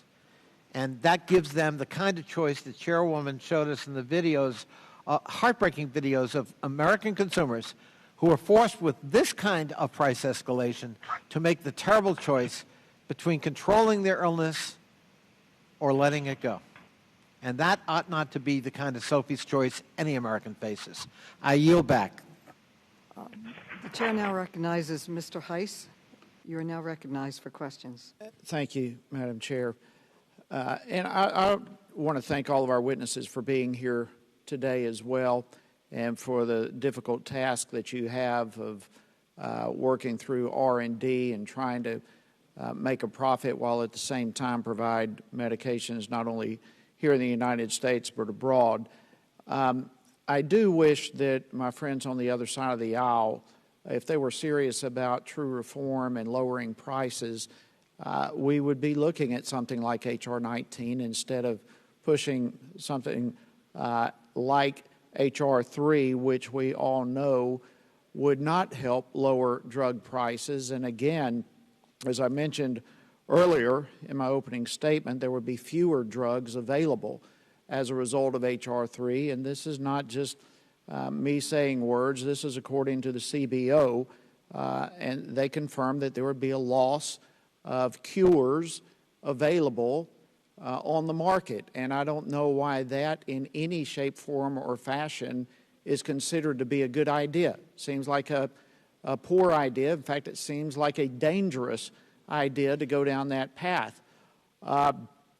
And so, for whatever reason, some of my friends on the other side, at least the appearance is that it's worth it to lose cures, potential cures, in order to push H.R. 3 through, as opposed to H.R. 19, the Republican legislation, which addresses many of the issues, frankly, that we're talking about today, without destroying the market, the free market, innovation, the ability to get drugs through the process and to people who need it. I mean, just think of it again, eliminating any cure for whatever the disease might be, from Alzheimer's to sickle cell to various cancers, ALS, I mean, you name it.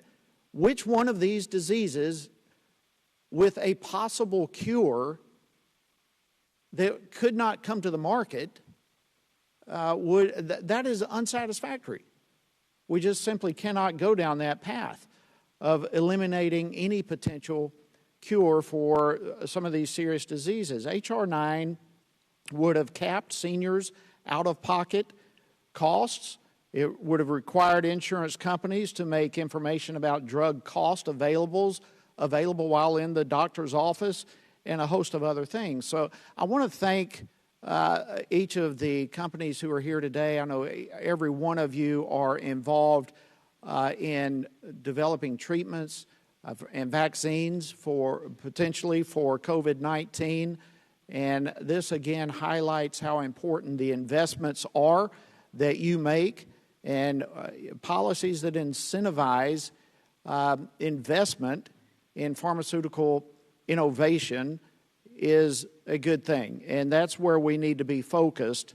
And of course, right here in the United States, no doubt, this is the epicenter of research and development for a host of diseases, and that includes COVID-19. And finally, I want to just acknowledge and thank the administration for the great work that they have done in lowering drug prices. As you can see from the poster behind me, there's been drastic decrease in prices.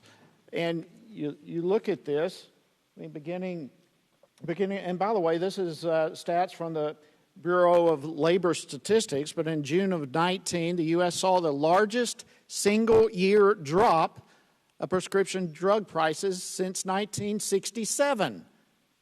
This is great progress in the right direction.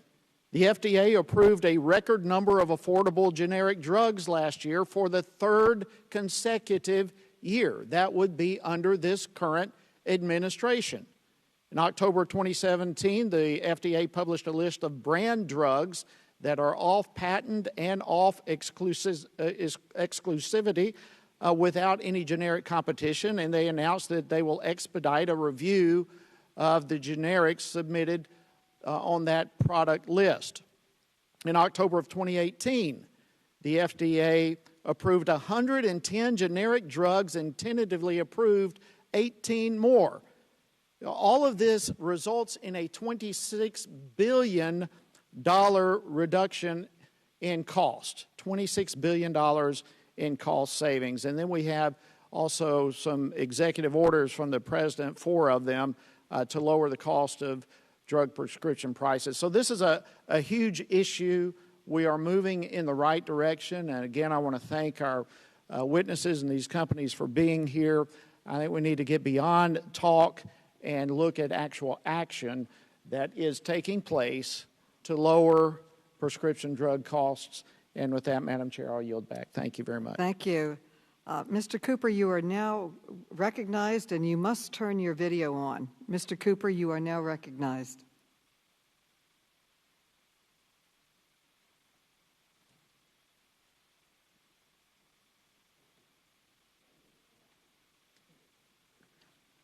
Okay, we are having some technical difficulties. I now recognize Mr. Raskin. You are now recognized. We'll go back to Mr. Cooper later. Mr. Raskin. And so I use that by contrast to a majority of all the states shall be necessary to a choice. So, I'm not saying what you.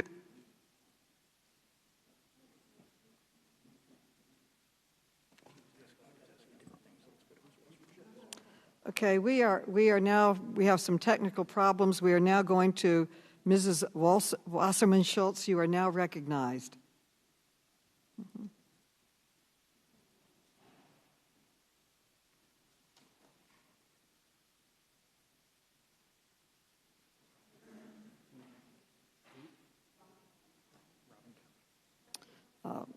Robin Kelly, you are now recognized.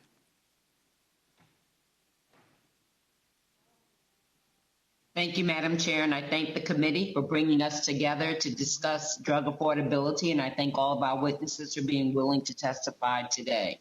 The medications each of your companies make are critical to the patients they serve, yet the cost of these medicines can make them unaffordable, putting lives at risk.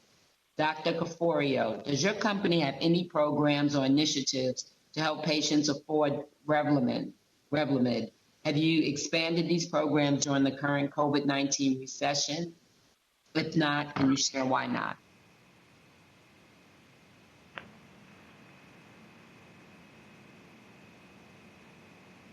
Can't hear. You're on mute.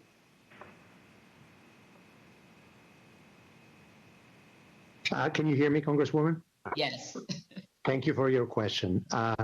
Yes, I'd like to say, first of all, that it is absolutely important, essential for us that any patient that needs one of our medicines has access to it. And answering your questions, we have a number of programs to help patients, and I'll just mention a few examples. Through our foundation, we provide free medicine to patients that are in need and eligible. These are mostly uninsured or underinsured patients. In 1 year, Bristol Myers Squibb provides approximately $2 billion of free medicine for patients in the U.S. We help 100,000 patients every year. For Revlimid specifically, in 2019, we provided, in that case through Celgene, approximately $500 million worth of free product. We also provide a Copay assistance program support to patients that have commercial insurance and have challenges with paying their Copay. And for Revlimid specifically, that support was approximately $20 million last year. We did act quickly at the beginning of the COVID pandemic because we thought it was really important to do that. And so we expanded our program, and for any U.S. patient that lost their job or insurance because of COVID, they are receiving any Bristol Myers Squibb medicine for free. Additionally, we do make contributions to independent charitable organizations because we do know that there are patients we cannot help directly. And we do make those contributions so that patients can have access to grants and support their out-of-pocket cap. We do understand, and I do, that all of those are solutions that may help some of the patients. When you look at the totality of our program, we believe we have a program that is as broad as we can implement. We definitely would like to do more, and I would like to work with the committee to think about policy reforms that can help companies like Bristol Myers Squibb help even more patients. I know Bristol Myers Squibb has expressed a commitment to addressing health disparities, including a $300 million investment announced last month. But with the skyrocketing prices, that could exacerbate the same health disparities, and specifically Revlimid can be used to treat multiple myeloma. The incidence of multiple myeloma in African Americans is 2 to 3 times that in whites, and $300 million investment does not erase the healthcare disparities issue. So what impact have you seen with the increasing price? What impact has it had on minority communities in particular? And does increasing the price lead to less access for those groups? And I'm not sure if you track it or not. Well, Congresswoman, we do know, and I think the COVID pandemic this year has demonstrated very clearly to all of us that some communities are disproportionately more impacted. And we try to help in many different ways. As I mentioned, we expanded our support programs. They are able to provide our medicines for free to many more patients this year. That includes underserved and communities, and those communities that have been impacted more. Do you track that? How many in those communities are taking advantage? I don't have exactly the statistics yet, but we are tracking the utilization of our programs, and I'd be happy to follow up with you because it's really important for me. I'd love to see that. Absolutely. Thank you. My time is up. Thank you, Madam Chair. Thank you. Congressman Cloud, you are now recognized. Congressman Cloud. Thank you. I appreciate you holding this hearing. This is certainly extremely important to the people we all represent and something we know we've needed to deal with for quite some time now, the extraordinary increase in drug pricing.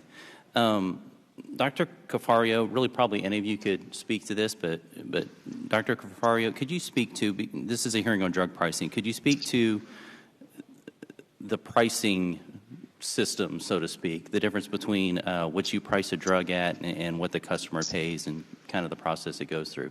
Kind of a brief explanation. Yes, thank you, Congressman. I'd be happy to do it. Let me just start by saying that the pricing systems in the U.S. are very complex. And one of the objectives we should have working together is to resolve some of that complexity and realign the incentives to make sure we help patients better.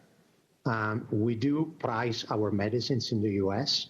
based on the value they deliver to patients, to healthcare systems, to society. And we do take patient affordability aspects into consideration because they're very important to us. The system, as I said, is complex in the commercial space. So for patients that have insurance through their employer, of course, we work with insurance plans and PBMs to ensure that our products are reimbursed and often provide very significant rebates and discounts. We would like to see those transferred to patients, and they often are not. This is an area that is important to us. Of course, the focus of today is primarily on the important government program, Medicare. And in Medicare as well, across many areas, there are, of course, plans that manage that program, and there is significant competition in Medicare as well, and for some products that results in... I'm going to break in here for a second because we got running out of time here. But basically, this is, would you say this is somewhat an accurate chart as to drug pricing scheme? Congressman, it's difficult for me to see it. Okay, well, the thing that I would note is that there's manufacturers, drug wholesalers, pharmacies, PBMs, pharmacy benefit managers, and we are speaking only to the manufacturers today. And I would just suggest that while there's definitely a lot we need to talk to manufacturers about, if we're going to come up with a good pricing, if we're going to have a true discussion about that we probably need to bring these other elements into the discussion as well. Over the last few years, of course, we know that the Trump administration has produced a record number of generics. They've approved a number. They haven't produced them. They've approved 3 years in a row record number of generics. Do generics generally bring the pricing down for the consumers?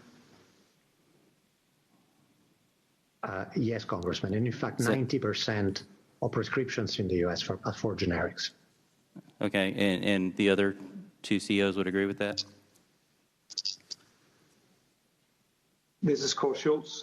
Thank you for that question, Congressman Cloud. Yes, generics definitely brings down the price dramatically. And as it was just stated by Dr. Caforio, more than 90% of the prescription volume in the United States is from generics. We're very proud to basically provide 1 out of 10 prescriptions of generics in the U.S. The pricing typically drops by somewhere between 60 and 99%. within a year from the launch of the generic version of a drug. Okay, and we also know President Trump also passed an executive order dealing with most favored nation status to gauge our pricing more on an international price index. And then, as Mr. Heiss mentioned, 2019 was the largest drop since, I think, 1967 for prescription drug pricing. It's also interesting to me that, while we have H.R. 3 out there, which is, again, an attempt to kind of take over this from a government standpoint, we have another option out there, H.R. 19, which does address pay for delay, product typing, patent evergreening, which are serious issues that need to be dealt with. And certainly, I think we all agree it's a bipartisan issue that we want to lower drug pricing.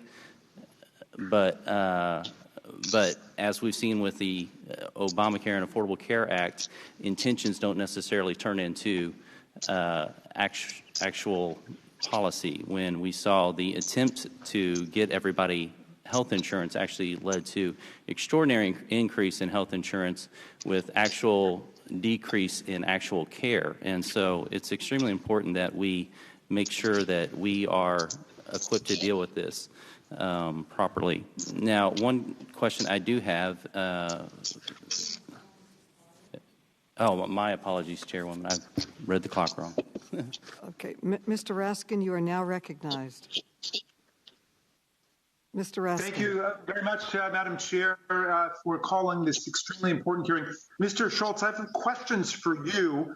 The prices of your product Copaxone have gone way up over the last 2 decades. It's more than 10 times what it used to cost. Your profits have been soaring. It's in the billions. The executive compensation has increased dramatically. I understand your top executives are all making $4, $5, $6 million. By the way, what is your salary, Mr. Schultz? I have a salary which is combined of different elements, but basically my sort of basic salary would be $2 million, and then I would have a particular cash. What is your total compensation package you negotiated for when you accepted the job? The ongoing compensation package was in the range of $12 million per annum. $12 million, okay. So I want to ask about R&D because we have heard already today inevitably that the exorbitant prices that drug companies are charging for medication in America are necessary to invest in research and development. And just a little example, Copaxone costs our constituents $126 a day, which is 4 times what it costs in Germany, $33 a day, 5 times what it costs in the United Kingdom, $25 a day, and 7 times what it costs Vladimir Putin's constituents in Russia, $18 a day. So, but we're told if we put any limits on price increases in America, which is the only country on earth which doesn't limit drug prices, we will stifle innovation. We'll deprive our people of the next cure. And we take that seriously. That's a sobering answer to us when people complain about the skyrocketing price of prescription drugs, because R&D is costly and critically important to discovering the next treatment or next cure of the killer diseases. But our examination of your company data, Mr. Schultz, reveals that Teva is not investing nearly as much in R&D as big pharma might lead the American people believe, and certainly not enough to justify the extraordinarily high prices our constituents are paying, while there's something of a bonanza for the salaries of the executives of the company and so on. Your company's raised the price of Copaxone 27 different times since bringing it to market more than 2 decades ago. Its current price is $7,114 for a monthly course. Has your company ever justified these price increases by claiming that its Copaxone revenues are used to invest in scientific research and development? Thank you for that question. The way that pharmaceutical products are priced, and let me just state up front that I was not there during this time you're referring to for Copaxone. I only started late 2017. Since then, we have not increased the price of Copaxone, and we've actually significantly decreased the net selling. Forgive me, because I'm running out of time. So the fact is that your company's talking points that were produced to this committee, it's page 5 of Exhibit 57 of the materials, show your executives being directed to justify price increases for Copaxone on exactly this basis, quote, so the company can invest in researching new developments that directly translate to increased options for Copaxone patients. In other words, it's an echo of what we've heard from some of our colleagues today. But other documents your company produced to the committee directly contradict those talking points.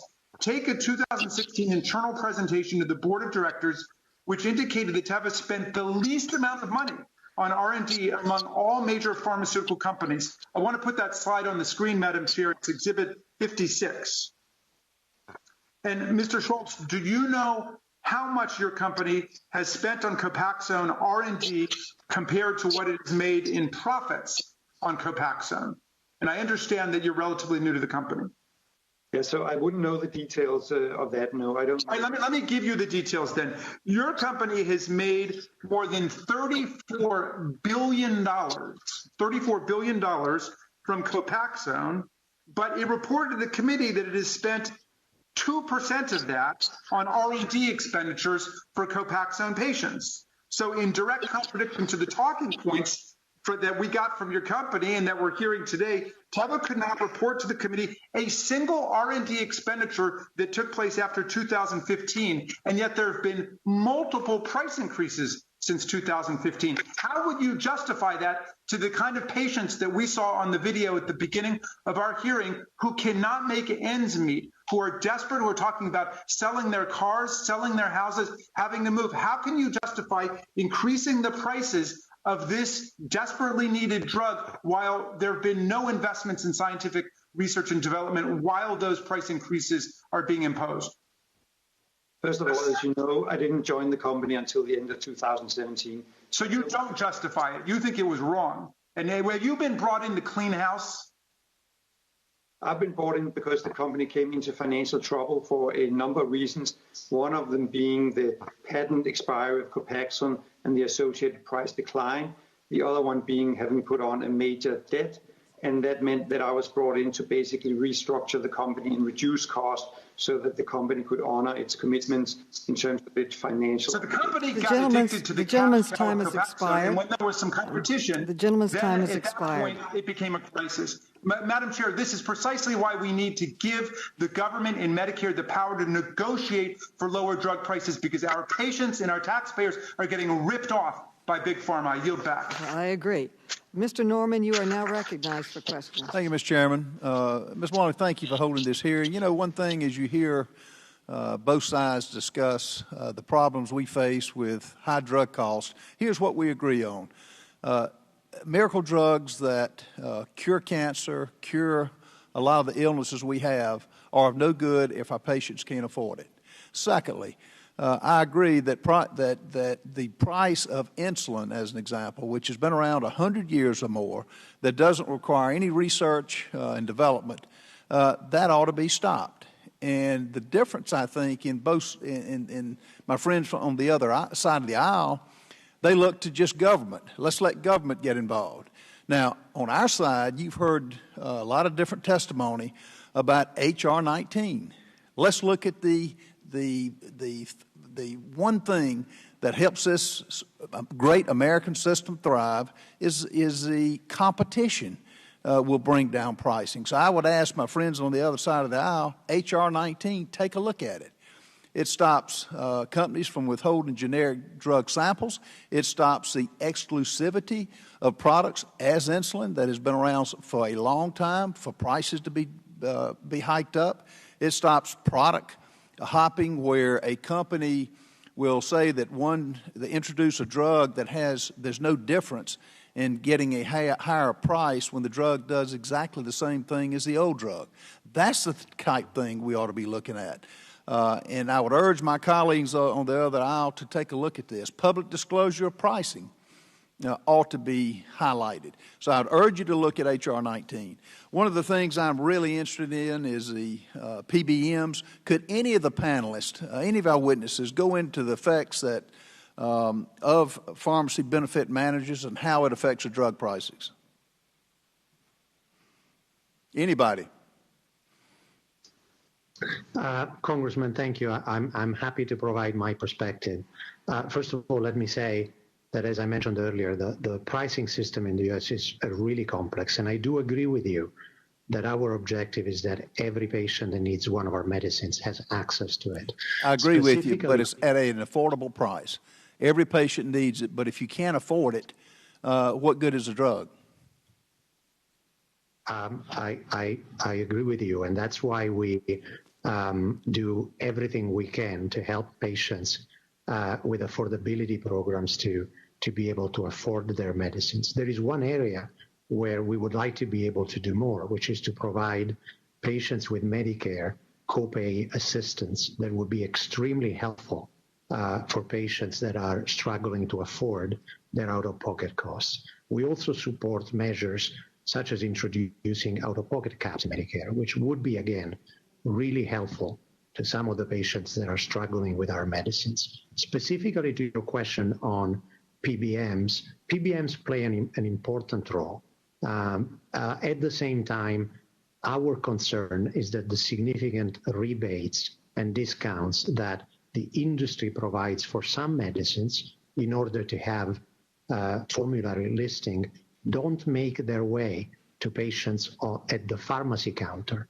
And our perspective is that patients should be benefiting from those rebates and discounts. And our industry would be supportive of reform that looks at that anomaly and realigns incentives so that the discounts we provide can make a real difference in terms of affordability for patients. Then I would ask your company to lead the way, get us a blueprint, what would do just what you said, where patients can afford drugs, as an example, insulin that is unaffordable for so many families. How about you leading the way with that?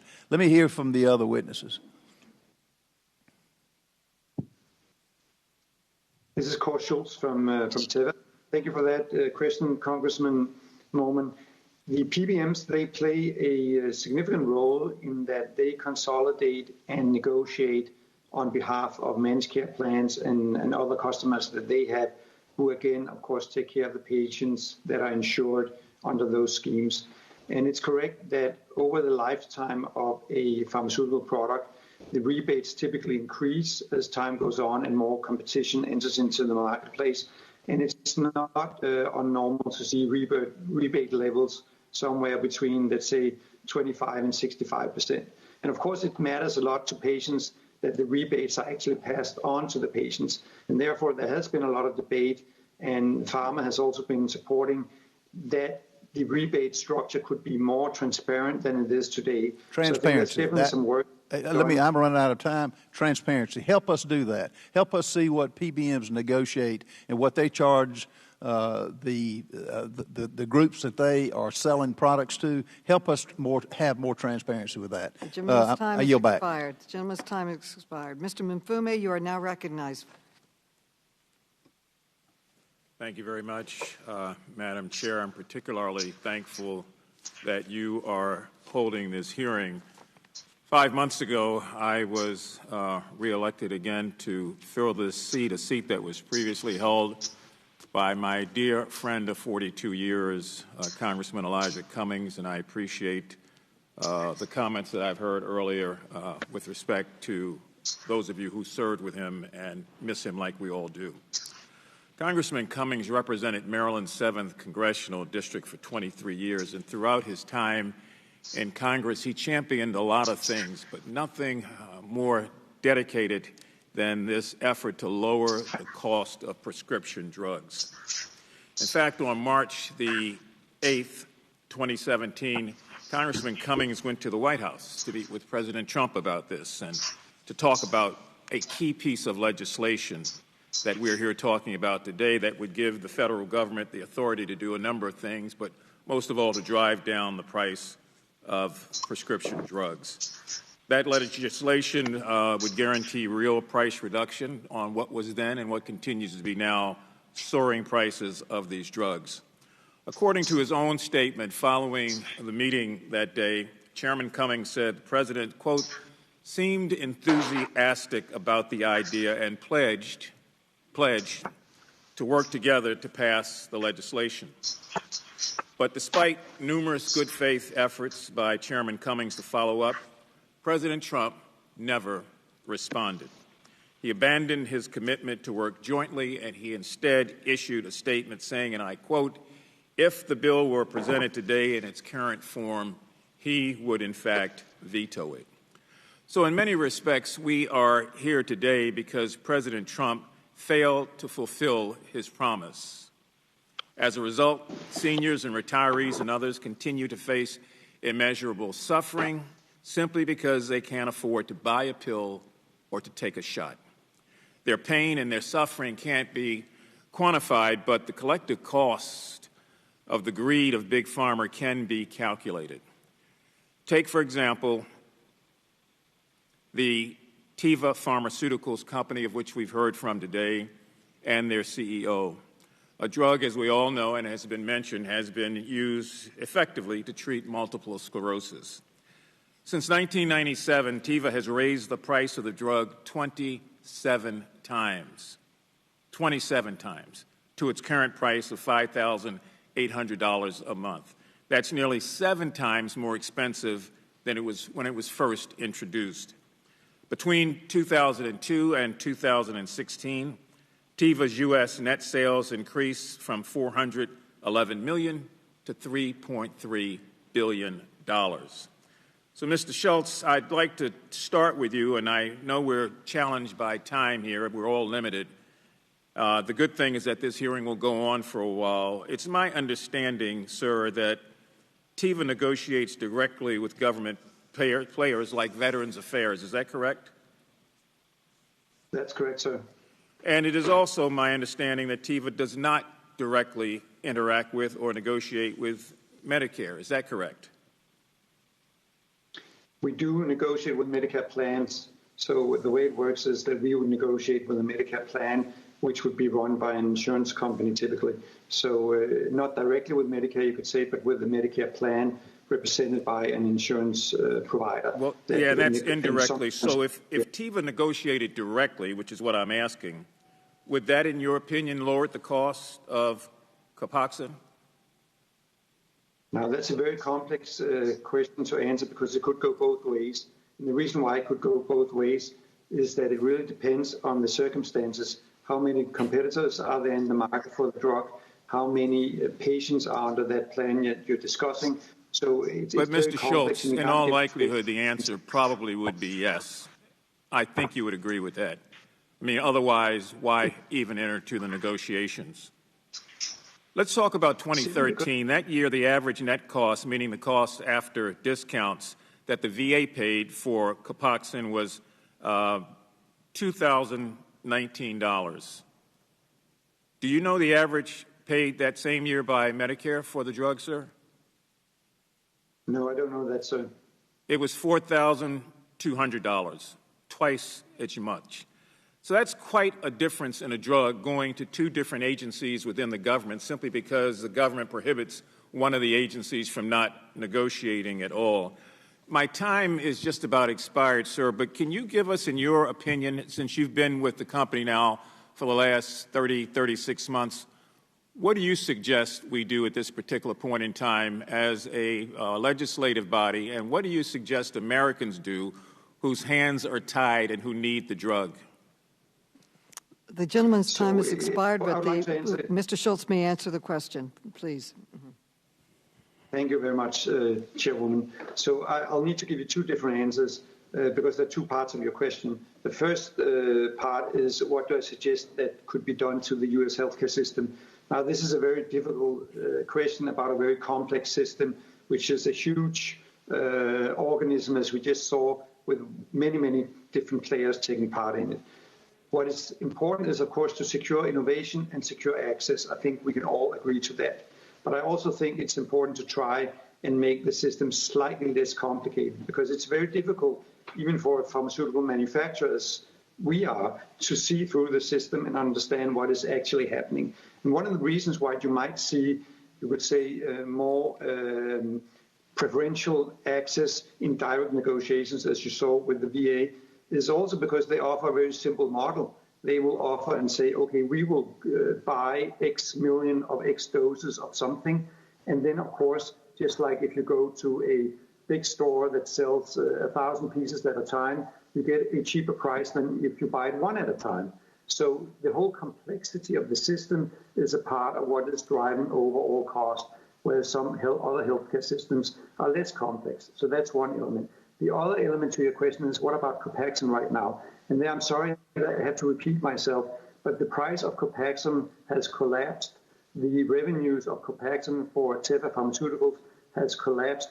The irony is that's the reason why I came into the job I have today, because we've been lowering the price of Copaxone ever since I joined the company at the end of 2017. So the price you mentioned before... Madam Chair, I know I don't have any time here, but to use the word collapse after you've raised the drug price 27 times, so did it collapse by 2%? Is that a real collapse?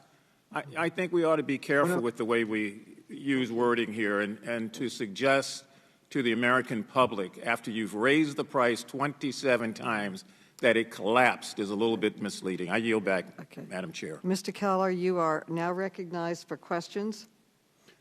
Thank you, Madam Chair. Americans pay too much for their health care, and the rising cost of prescription drugs needs to be addressed through bipartisan cooperation. Now more than ever, we need to ensure that patients, especially those with pre-existing conditions, have access to affordable prescription drugs. Having traveled around northeastern and north central Pennsylvania, meeting with patients, hospital administrators, and medical professionals who have repeatedly told me, among other things, that the best way to tackle the issue is to address patient reform and get generics to market faster, pursue price transparency solutions so consumers know the true costs of their medication, and incentivize innovation to help find new cures. There's been some discussion today around H.R. 3, a partisan, government-centric approach that would allow the government to set prices through forced negotiation, resulting in fewer cures and less innovation in the pharmaceutical drug market.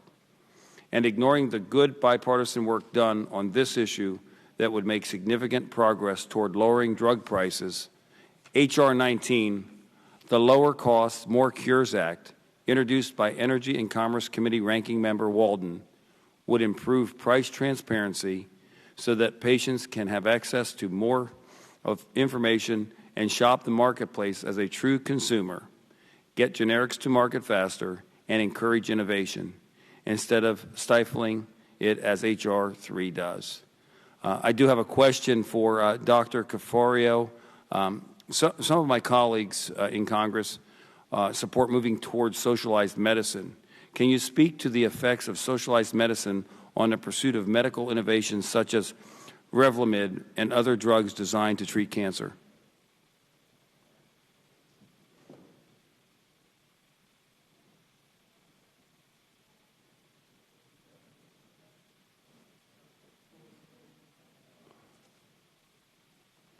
I think we have a... Please unmute so you may answer the question.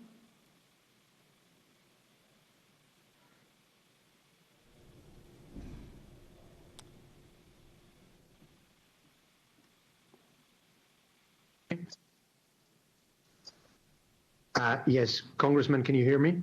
Yes, we can now. Thank you. Thank you for your question. Well, let me start by saying I'm a physician by training. I was trained in Europe. I had the opportunity to live in multiple countries, and I've been working and living in the U.S. for most of my career. And I've had experiences with multiple healthcare systems around the world.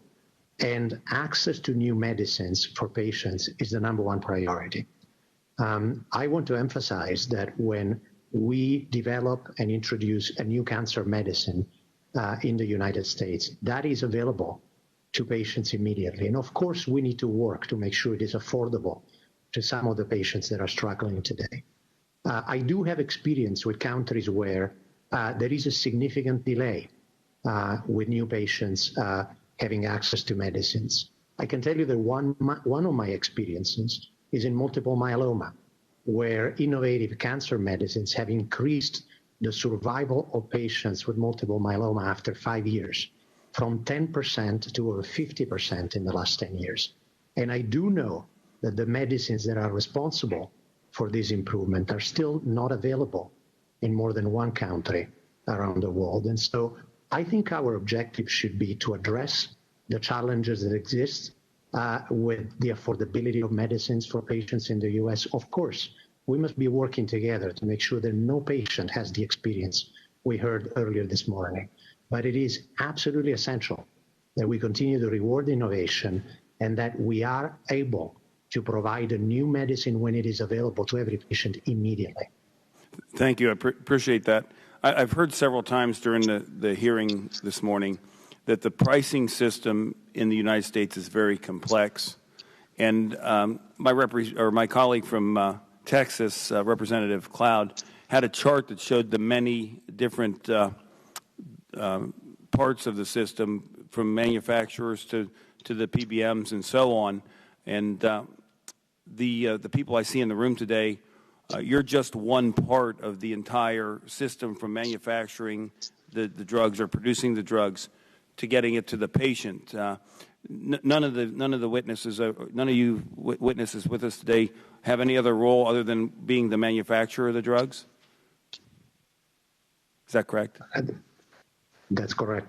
So I would think that if we have a complex system and there are many parts to it, if we really wanted to get down to making sure that the drug was produced and delivered to the patient in a cost-effective way so that it was affordable, instead of having just one part of the supply chain in the room today, the committee, the majority in the committee, would have invited everybody in that supply chain to make sure we could come up with a solution that would benefit us and get toward a real solution rather than just some messaging. So I yield back. Thank you.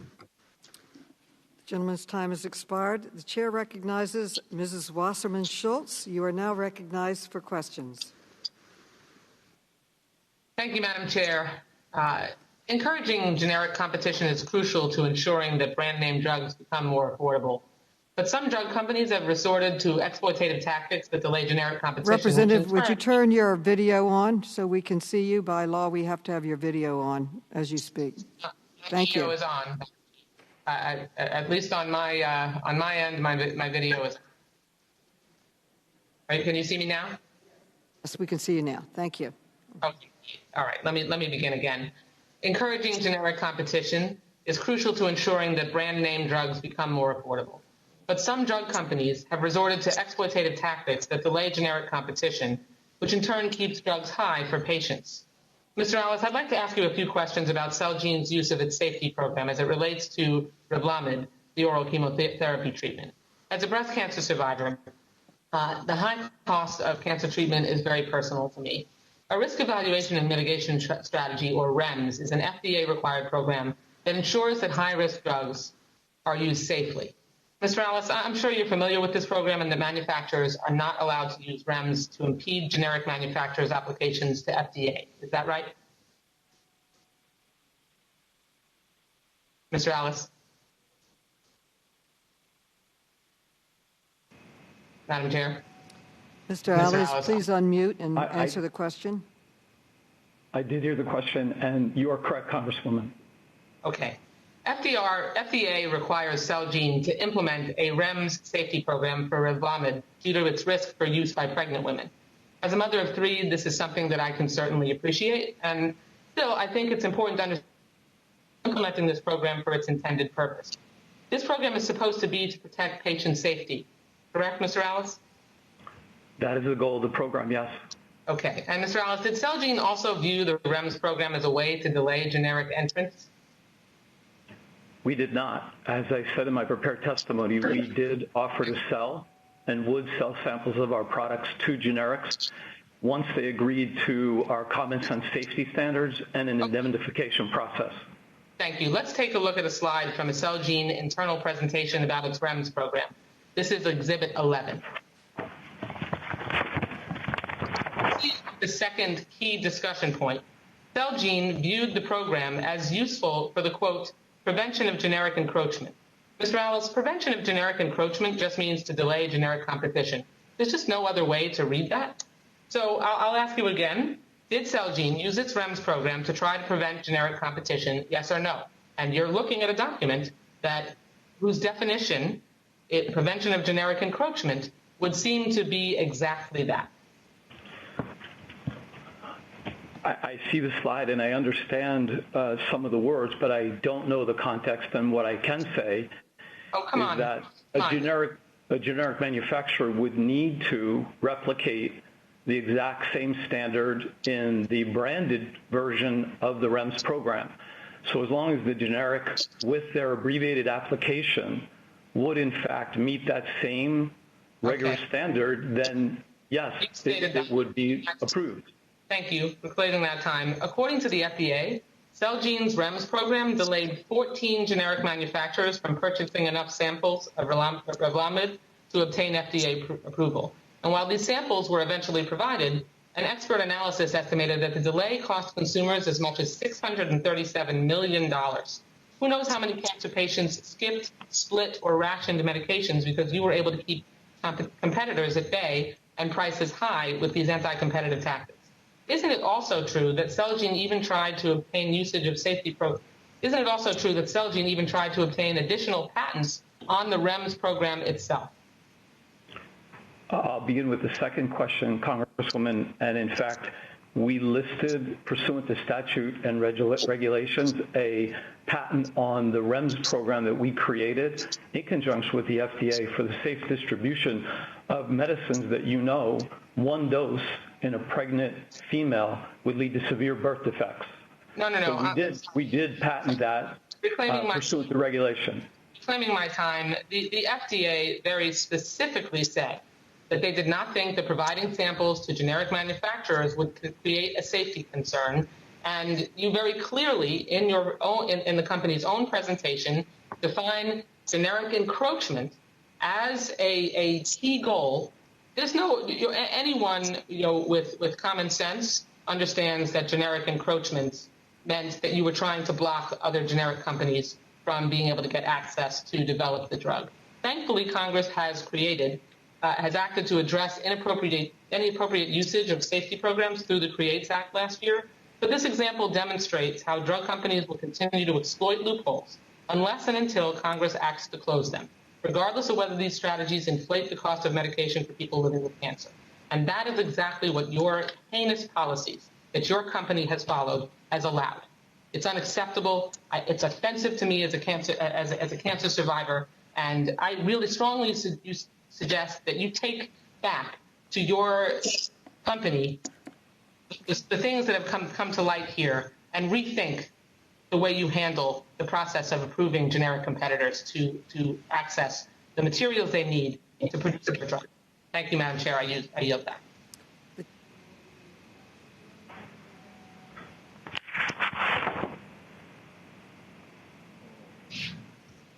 They can hear me. First of all, for Dr. Caforio, when did BMS acquire Celgene? Congressman, in November of 2019. 2000 and when? 19, last year. Okay. And what was the list price for Revlimid immediately prior to the acquisition? I don't have that figure in front of me, Congress. I know we have provided it, and it has been mentioned before in the hearing. I'm happy to give you some information as a follow-up on all the lists. I guess what I'm looking for, did the price increase dramatically in January of 2020? In January of 2020, we looked at the price of all of our medicines. When we do that, we consider multiple factors. The value of Revlimid, our investment in R&D in this area, considerations related to affordability. We did increase the price by 6%. That's all 6%? 6%, yes. Okay. Have there been any price increases this year?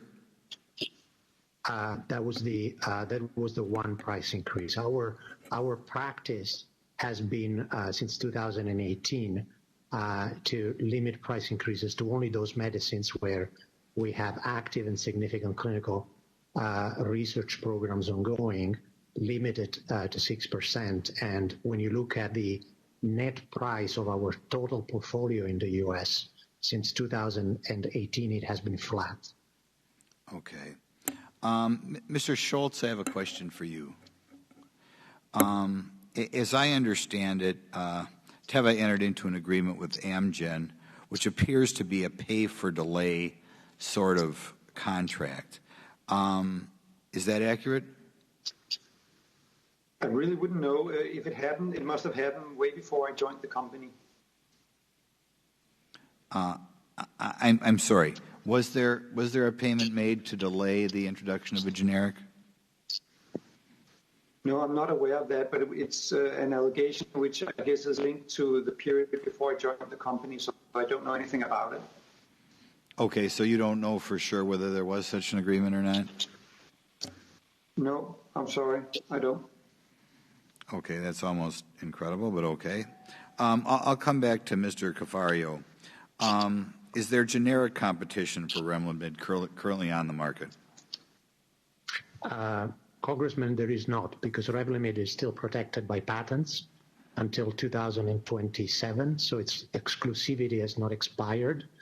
And the patents expire beginning in 2027. What I can tell you is that those patents were reasserted last year by the Patent Office, which denied to institute a review because of their strength, and they protect important innovation surrounding the invention and development of Revlimid.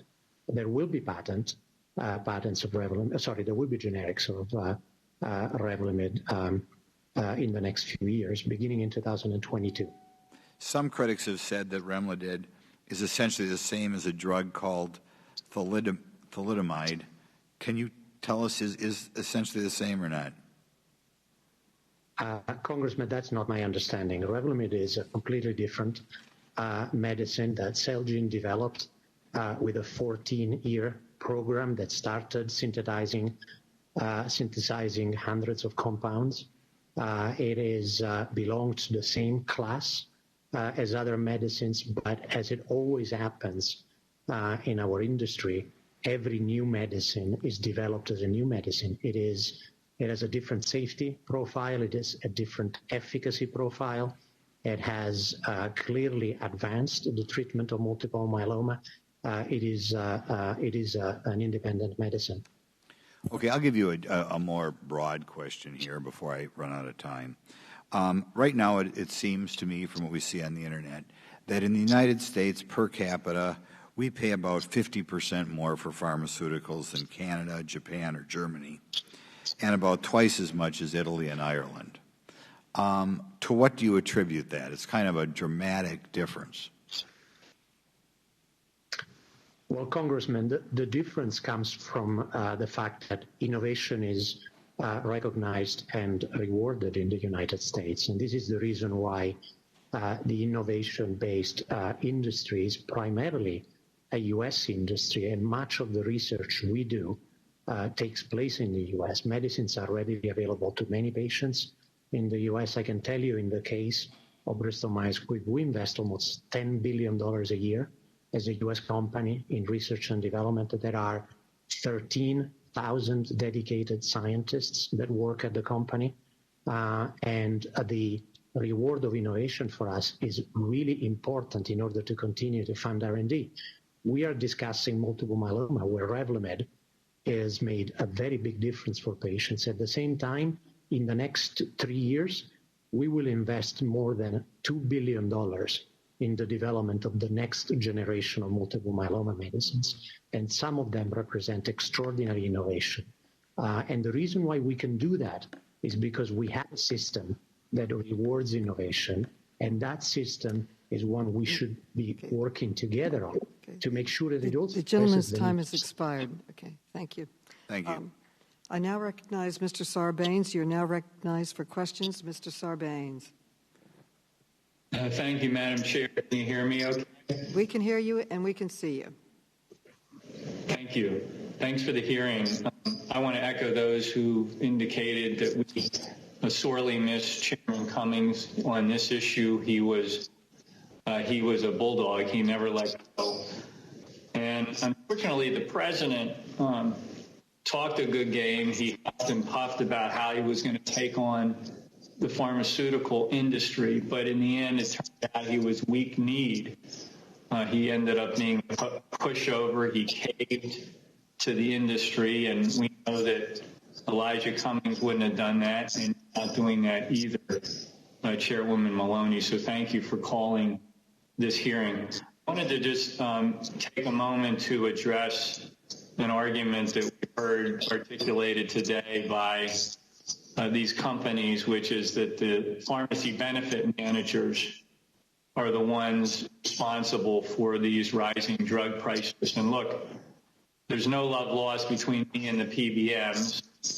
I know that they had the ball on pricing as well. And frankly, I think from the standpoint of the average consumer and patient out there, the pharmaceutical companies and the PBMs and a lot of other players are part of a really kind of broad conspiracy to hike up these prices of prescription drugs. But nevertheless, I don't think it's fair to try to push the blame off completely onto the PBMs if they're pharmaceutical companies. So, Mr. Alles, let me ask you this. In 2009, the average net price per unit of Revlimid, meaning the price after removing discounts and rebates, was $294. In 2014, it went to $396, and in 2018, it was $598. So your net price more than doubled in just that period of time.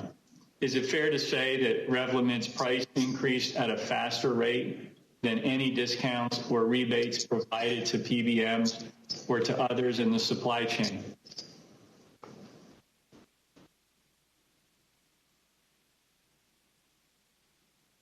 Mr. Alles? Can you hear me, Congressman? Yes. Yes, thank you.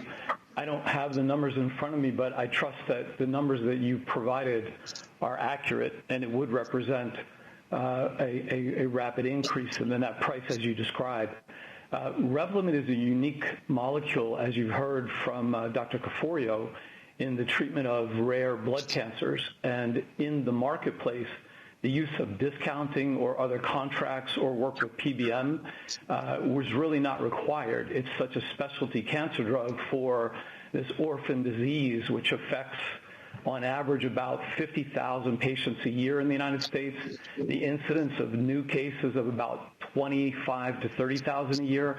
So it's very much one of those products that is available, and medical hematologists will prescribe it as we distributed through specialty pharmacies. So there really isn't the complexity other than the risk management program that you see with other products like. All right. Well, in that case, just to reclaim my time, in that case, you're not really using the rebate or PBM or other mechanics as an excuse for why the price had skyrocketed and more than tripled between 2005 and 2019. That's what we saw in terms of the price hike around Revlimid. So that really falls on the company. I mean, you're in a position to having to explain why there was such a significant increase there. But let me go to Mr. Schultz because I'm going to run out of time here. Unlike Revlimid, Teva has provided significant rebates for your drug, Copaxone. Is that correct? That's correct, yes. Yeah. And even with these rebates, before generic competition entered the picture, Copaxone's net price, again, after rebates and discounts, increased by more than 75% in just 8 years. Is that right? I'm not really aware of that because I wasn't there at the time, so I only really... Okay. Well, it is the case, and I just want to congratulate you on being able to answer, from my estimate, about 50% of these questions by saying you weren't there at the time. I certainly understand and appreciate that, but it would have been nice to come maybe equipped a little bit better with what the situation was at the company with respect to these drugs prior to entering there, because in some ways, you have a responsibility to have that historical perspective. But in any event, the net price jumped from $2,214 in 2009. It then went to $3,113, and in 2017, $3,886. And it only decreased, as we've discussed, when the generic option came in. So PBMs had some role in the pricing, and again, I don't let them off the hook, but clearly the pharmaceutical companies are still a major culprit when it comes to the price gouging, and that's why we're bringing this attention to your activity. And with that, I yield back. Okay. Thank you. Chair. The gentleman's time has expired. Mr. Higgins, you're now recognized for questions. Mr. Higgins. Thank you, Madam Chair and Ranking Member. Thank you for holding today's hearing, which is focused on a subject that affects everyone in the country. We're hearing today from my colleagues across the aisle that the solution to the issue of high drug costs is their bill, H.R. 3. I have issues with H.R. 3. H.R. 3 would result in a huge expansion of government control over patients' health care that would result in actually fewer cures and less access for Americans to drugs and treatments. If we were genuinely worried about this issue, and we'd work on compromise legislation that would have a chance of making it to the president's desk rather than messaging bills that never had a chance of getting consideration by the Senate due to zero bipartisan input and some very unconstitutional language, in my opinion. Now, that being said, we must recognize as a nation that, it's part of a legitimate narrative across the country. The citizens that I serve, we have genuine complaints about the price of pharmaceuticals. So you gentlemen that appear on this panel today have to answer some difficult but legitimate questions. The introduction of generic drugs. I'm going to ask Mr. Caforio regarding generic drugs. The introduction into the marketplace generally produces positive economic benefits for consumers. Would you at least, and by the essence of that statement, would you agree with that, sir? Congressman, I fully agree. Okay. In the interest of time, it's understood across the board that when generic drugs are introduced into the marketplace, then needed pharmaceuticals become more affordable for regular Americans, and this is the cornerstone of our concern and why you're here today. So you had stated in response to another colleague who was questioning you that the note that I took, you mentioned, good sir, that the drugs that you introduce are unique. They're each unique, and generally we would agree with that. But would you please address pharmaceutical companies' tendency to make very small changes in the formula of a drug and therefore extend their period of protection and delay the introduction of generic drugs, or market that very slightly changed RX formula through the insurance companies and through the management system that exists. Just talk to us about the very slight change of the formula of a drug, and why should that stop a generic drug from being introduced? To me, that's gaming the system.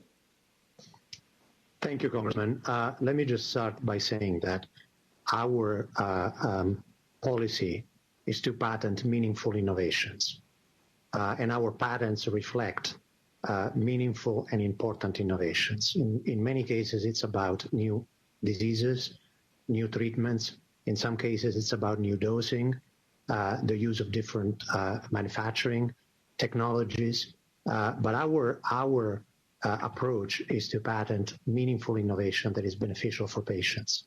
Would you say that a meaningful innovation in the formula of an existing drug that is approaching the expiration of its protection on the patent, and you're looking at the introduction of generic drugs with that same formula? Would you say a meaningful change in the formula that's not recognized across the board by the medical field and by doctors? If the doctor says it's not a meaningful change, then how is it that the board of directors and the pharmaceutical companies are determining it's a meaningful change? Explain to us what you mean, good sir, by a meaningful change. Sure. I believe that for most pharmaceutical products, at the time in which we introduce a new medicine, we are just at the beginning of a development program that lasts for many years. And the way we think about meaningful changes are changes that are recognized as innovation that can be patented and innovation that is therefore protected. We think about across the entire period in which we invest in a medicine, and we do that in a context in which we recognize the importance of generics. In fact, it is the fact that 90% of products are generics in the U.S. that allows us to be able to continue to have sort of room for innovation. And so I think that the patent system is designed in order to protect innovation that is meaningful. That's determined by us as researchers. It's determined by the patent office that grants us with patents. And the objective is to protect and reward investments we make. Gentleman's time has expired. Mr. Welsh, you are now recognized for questions. Thank you. Thank you, Madam Chair. I think one of the reasons that a lot of us are focusing on the executive compensation is that the model is higher prices, higher profits, and higher bonuses. And it's not just about the individuals that are making significant amounts of money, the executives. It's about a significant burden on taxpayers, on the companies that are purchasing employee-sponsored health care or employer-sponsored health care. And I want to ask a little bit about that. First of all, Dr. Caforio, between 2006 and 2017, according to the committee report, the top Celgene executives were paid $400 million. Can you address that? Congressman, as you know, we acquired Celgene in 2019. I'm not familiar with all of details of past compensation of Celgene executives. I'm sure. Well, that's in the report. Here's my question: does that in any way seem like a little on the high side to you? Congressman, I cannot comment on those figures. I'm not familiar with them. I do not know what they cover. It's in the report. So assuming the report is correct, I'm asking your opinion about whether that amount of compensation, $400 million, is on the high side. Congressman, I have received the report just a few minutes before the beginning of the hearing. I don't know what the figure refers to.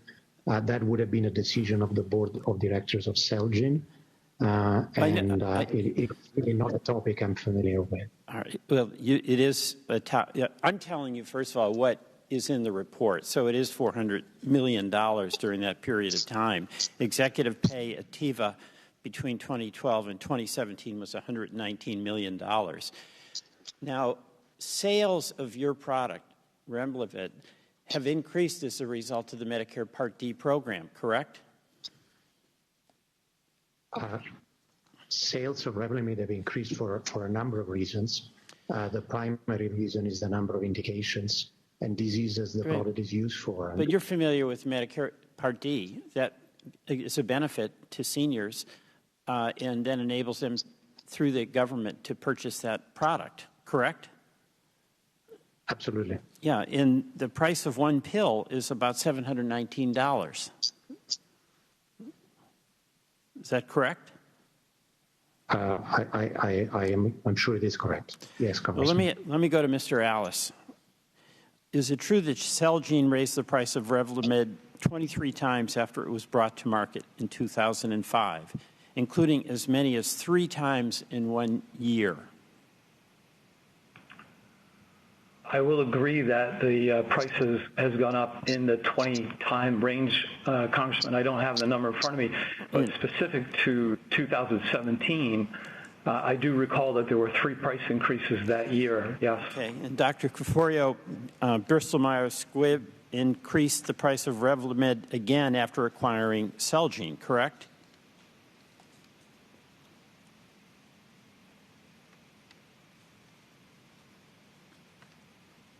Where is he?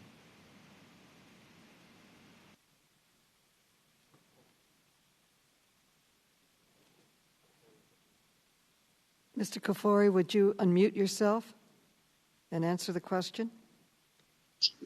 Thank you, Chairwoman. I'm sorry, but it appears that I need to be unmuted centrally. Yes, we did increase, Congressman, the price of Revlimid at the beginning of 2020. And do you know how much the out-of-pocket expense is to a Medicare beneficiary after the government pays these increased prices? Yes, Congressman, I know, and I know it can be significant. We have looked at that. It's $15,000 a year. And the average Medicare beneficiary probably gets a Social Security of about $22,000 or $23,000. Do you know how much Revlimid costs the federal government through Medicare Part D? I know, Congressman, that it is a widely used medicine, and it has. Well, it's $4 billion. I really don't understand why you don't know these numbers, because these are the numbers that come down to the individual patient who can't afford the out-of-pocket, even with the help of the Medicare Part D. Did Celgene, Mr. Alles, did Celgene provide discounts to Medicare Part D plans for Revlimid? We provided all discounts by statute, Congressman, yes. I don't know that we have any of that information. Would you provide the contracted price reductions information to this committee? If there were statutory discounts, we provided them. We did not discount Revlimid to commercial plans widely, but yes, we'll follow up with any of that information. I don't have it with me today. Dr. Caforio, has Bristol Myers Squibb begun providing any discounts to Medicare for Revlimid since it acquired Celgene? Congressman, we have continued to provide all statutory discounts. You know, I do want to go back to this executive pay. Ultimately, that is paid for by taxpayers, employers, and by individual patients. Do you have any reservations about $100 million being paid to 6 executives over 2 years? But the gentleman may answer his question, please. Congressman, with respect to executive compensation, what I can tell you refers to Bristol Myers Squibb. I'm grateful to be well compensated.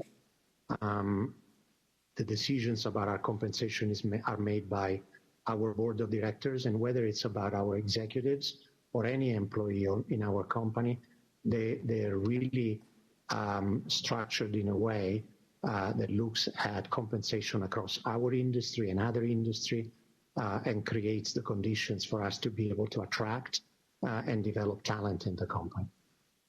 Gentleman's time has expired. Mr. Comer, you are now recognized, and you may go over for as much time as you need, because Mr. Welsh did go over time too.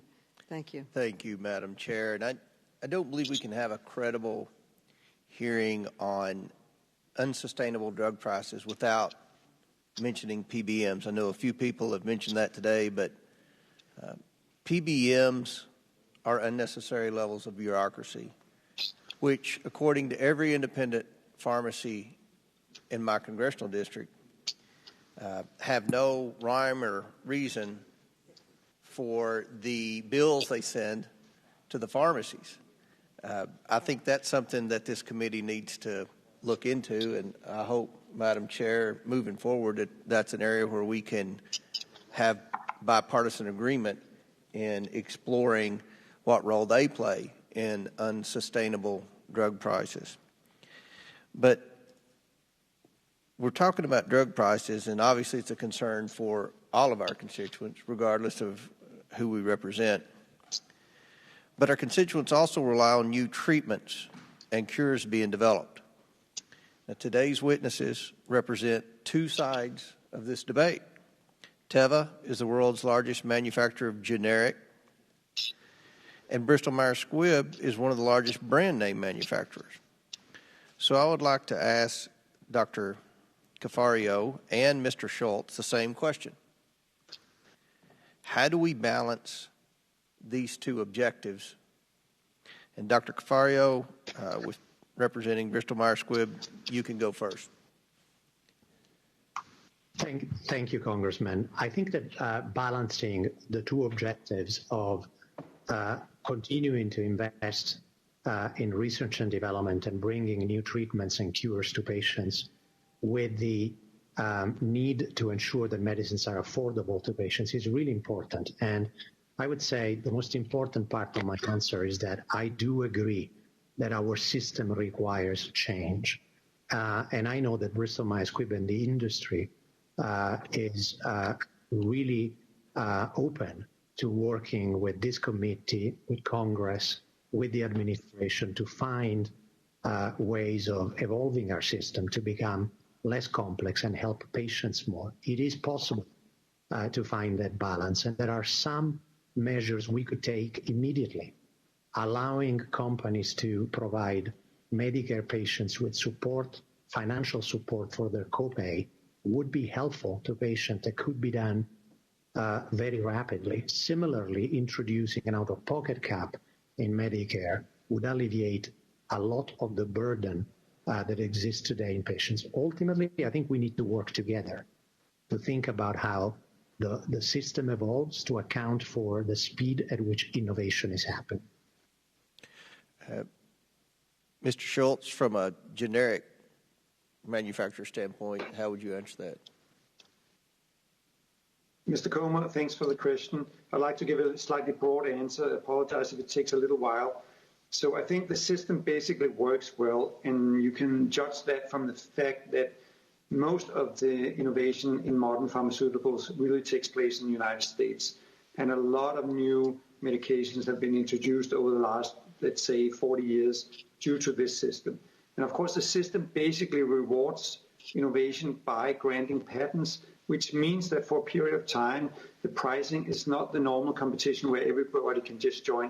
And the reason why that's necessary is that less than 1 out of 100 initial projects actually make it through the way to the marketplace. The rest, they fail on the way, and that means that risk nobody would take if the moment you launched the product, everybody would be copying it, and you would never make back your investment. So the basic idea about patents works, I think, extremely well, as has been seen by the many, many innovations and the prolonged lifespan in a big picture of Americans over the last 40 years, which has partly been due to better pharmaceuticals. That being said, of course, you cannot keep on getting that sort of benefit of a patent which gives you a better pricing situation when you launch this product that you've developed over 15, 20 years. That has to stop at a certain point in time, and then prices have to come down dramatically.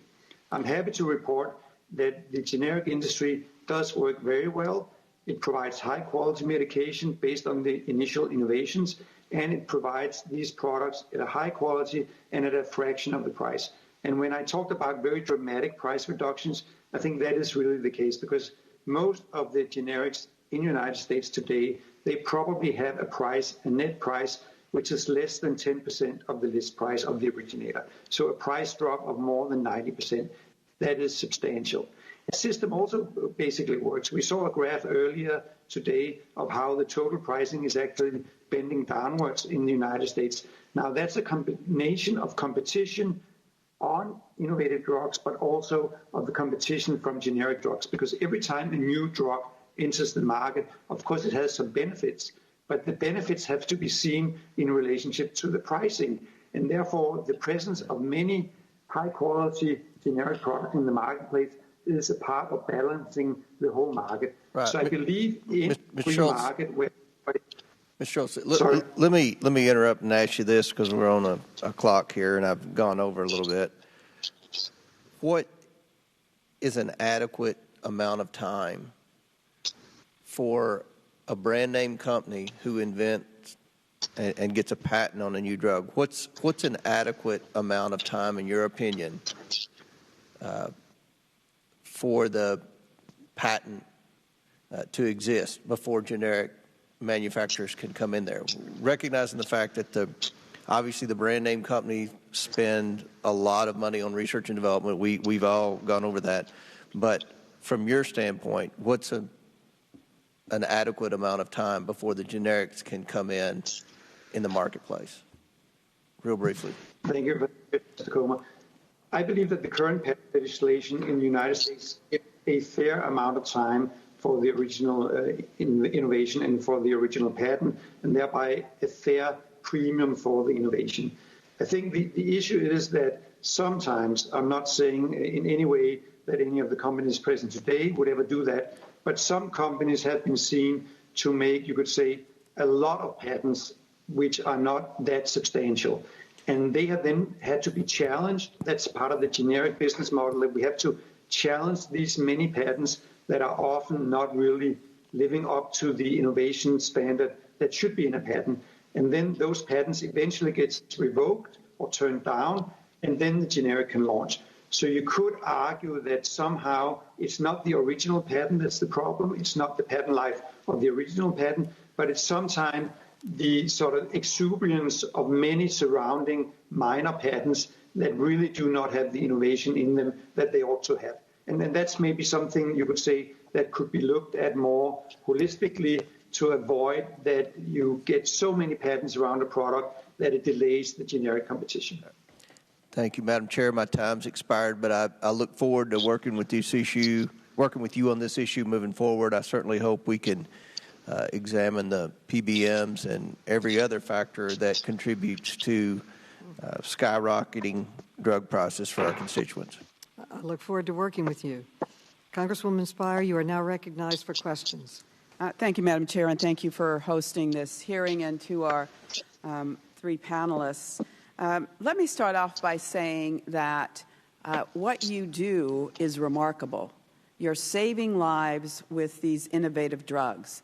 50,000 Americans who have blood cancers that Revlimid can assist is remarkable. But here is the issue. As the President often says, who's the sucker here? The United States is the biggest spender. The government of the United States is the biggest spender of drugs. We're at 44%. In a number of years, we'll be at 47%. So the taxpayers are picking up the tab for all of the expenditures of drugs in this country. If we look at that, and then we look at Celgene, which in 2017, in just that 1 year, raised the cost of Revlimid 15%. 15% in 1 year. That was $3.3 billion in Medicare spending in that 1 year for that one drug. Between 2009 and 2018, half of all the revenues generated for Celgene in the world came from the United States, $33 billion. And we represent 4% of the population in the world. So at one point or another, we've got to say, are we just suckers? Now, Mr. Alles, you have a remarkable drug. But your price increases have put this wonder drug out of the reach of most Americans. I'd like to first put up on the screen a graph that shows Revlimid's price per pill since 2005. It's gone from $215 a pill to the price today of $765 or $763. The price for a monthly course in 2005 was $4,500. Mr. Alles, do you know what the price of a monthly course of Revlimid is today? I believe, Congresswoman, it's in the $16,000 range. We heard that number today. It's actually $16,000. So why did Celgene raise the price of Revlimid by more than 250% over the last 15 years?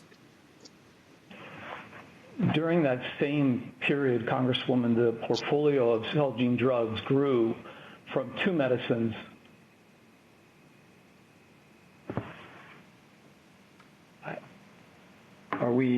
I think I'm muted. No, you're not muted. We can hear you. I'm specifically asking you why you increased the price of Revlimid 215% from 2009 to 2000 and over the course of 15 years. To fund what became a very important portfolio of cancer drugs, 2 products are now 10 products, including products that treat pancreatic cancer, breast cancer, lung cancer, different forms of blood cancers, and severe inflammatory diseases. So approximately 30 to 35% of that revenue and the price increase that accompanied the generation of that revenue was reinvested into research and development that has produced some of the most important cancer medicines that we haven't talked about today. Okay, reclaiming my time. Sir, you evidently received remarkable compensation in the last 2 years that you were the president or CEO of Celgene. You and I believe 6 of your colleagues or 5 of your colleagues received upwards of $400 million. Why are the taxpayers of this country picking up the tab for those extraordinary salaries on top of picking up a tab for an increase in a drug that went up 250% so you can fund other drugs?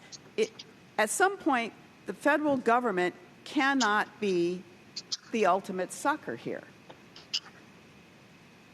With respect to Revlimid, the success of one medicine in a pharmaceutical company is often the drug and the revenue that pays for the innovation and the failures across a number of years of development. With respect to compensation, as my colleague Dr. Caforio spoke to, those compensation packages are arrived at through competitive analyses and from our independent board of directors. All right, in order to build a company that can discover drugs like Revlimid, we need a competitive compensation plan to be able to sustain the company. I think my time has expired, but Madam Chair, if I could just ask one more question.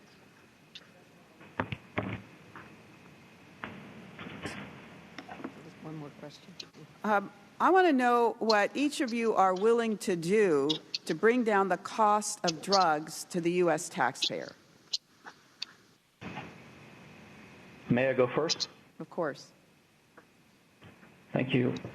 I think that the discussion today is illustrative in that all stakeholders, industry, the PBM insurance industry, and of course all of you, we need to come together and find as an objective and an outcome of legislation how to cap out-of-pocket costs for patients, beneficiaries, so they have the predictability and the affordability that we all want. I think the way to do that is for industry, along with the insurance industry, to come together with Congress and work together on that goal. The way we pay for that, of course, requires a lot of give and take.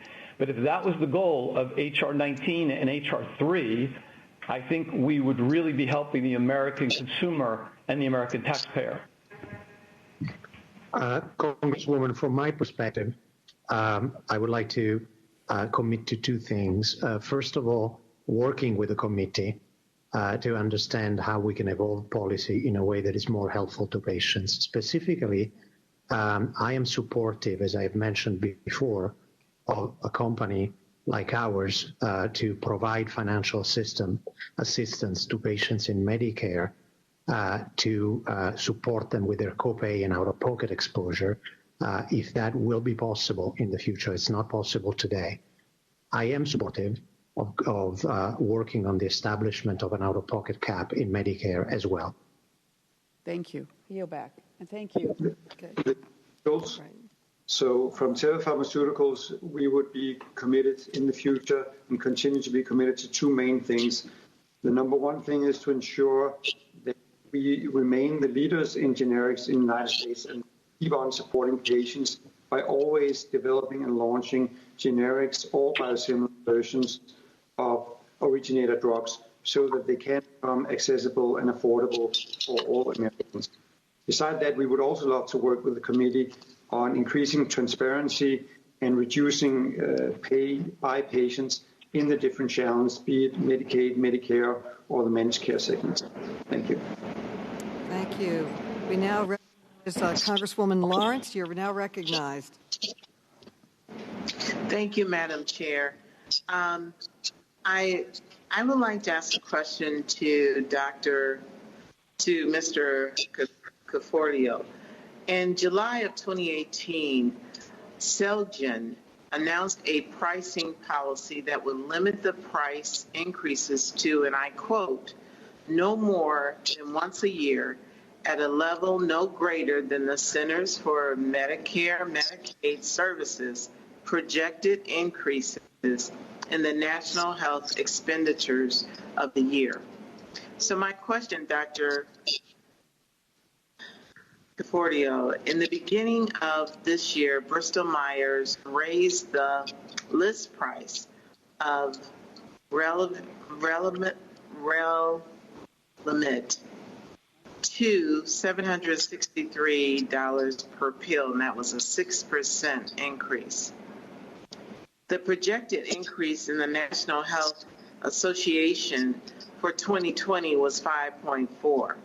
So it appears that you have already failed to meet that part of Celgene's pricing pledge. So I ask this question.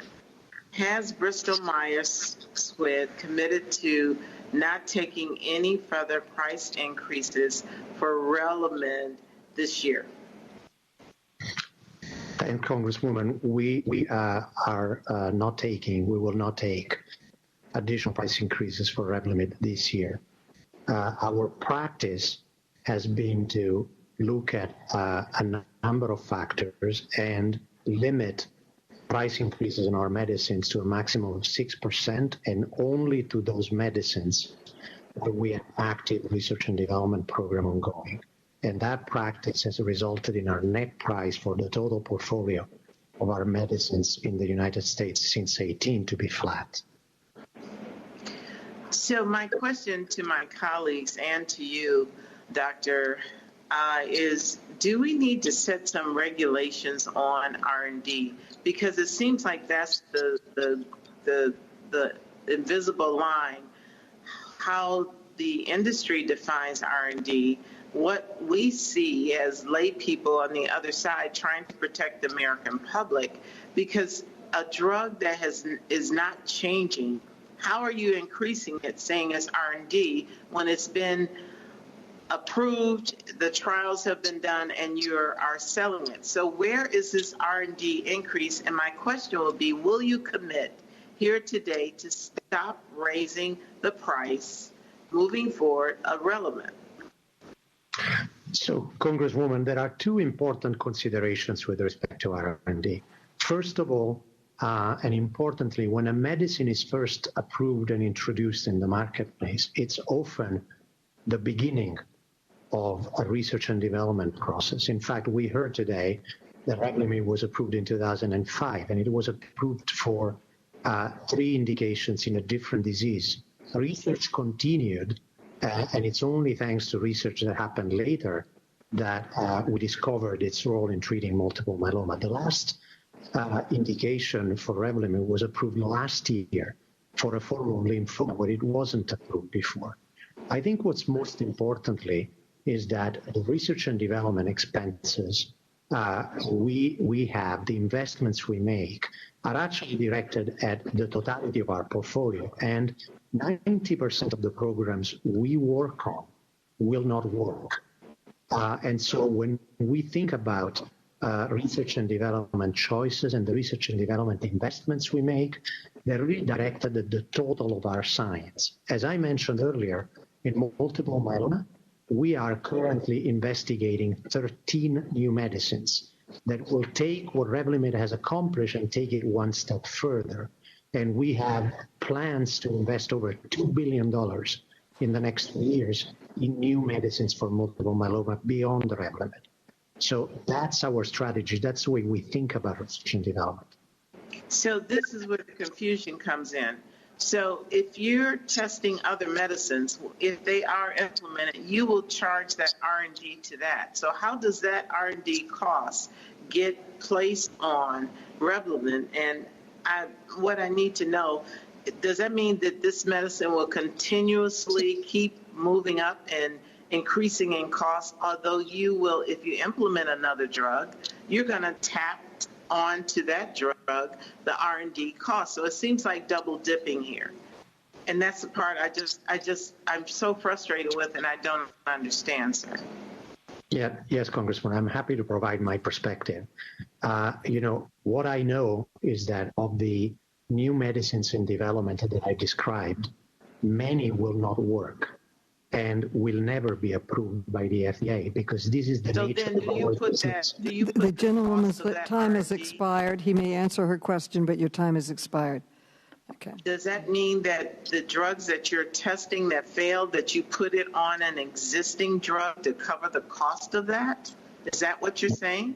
No, we look at our total investment in R&D, and then we look at our total portfolio of marketed medicines, and our objective is to have a system in which the reward for the investments we make in R&D is recognized, and that's the way our industry works, and that's how we can fund very high-risk, lengthy, and costly R&D programs.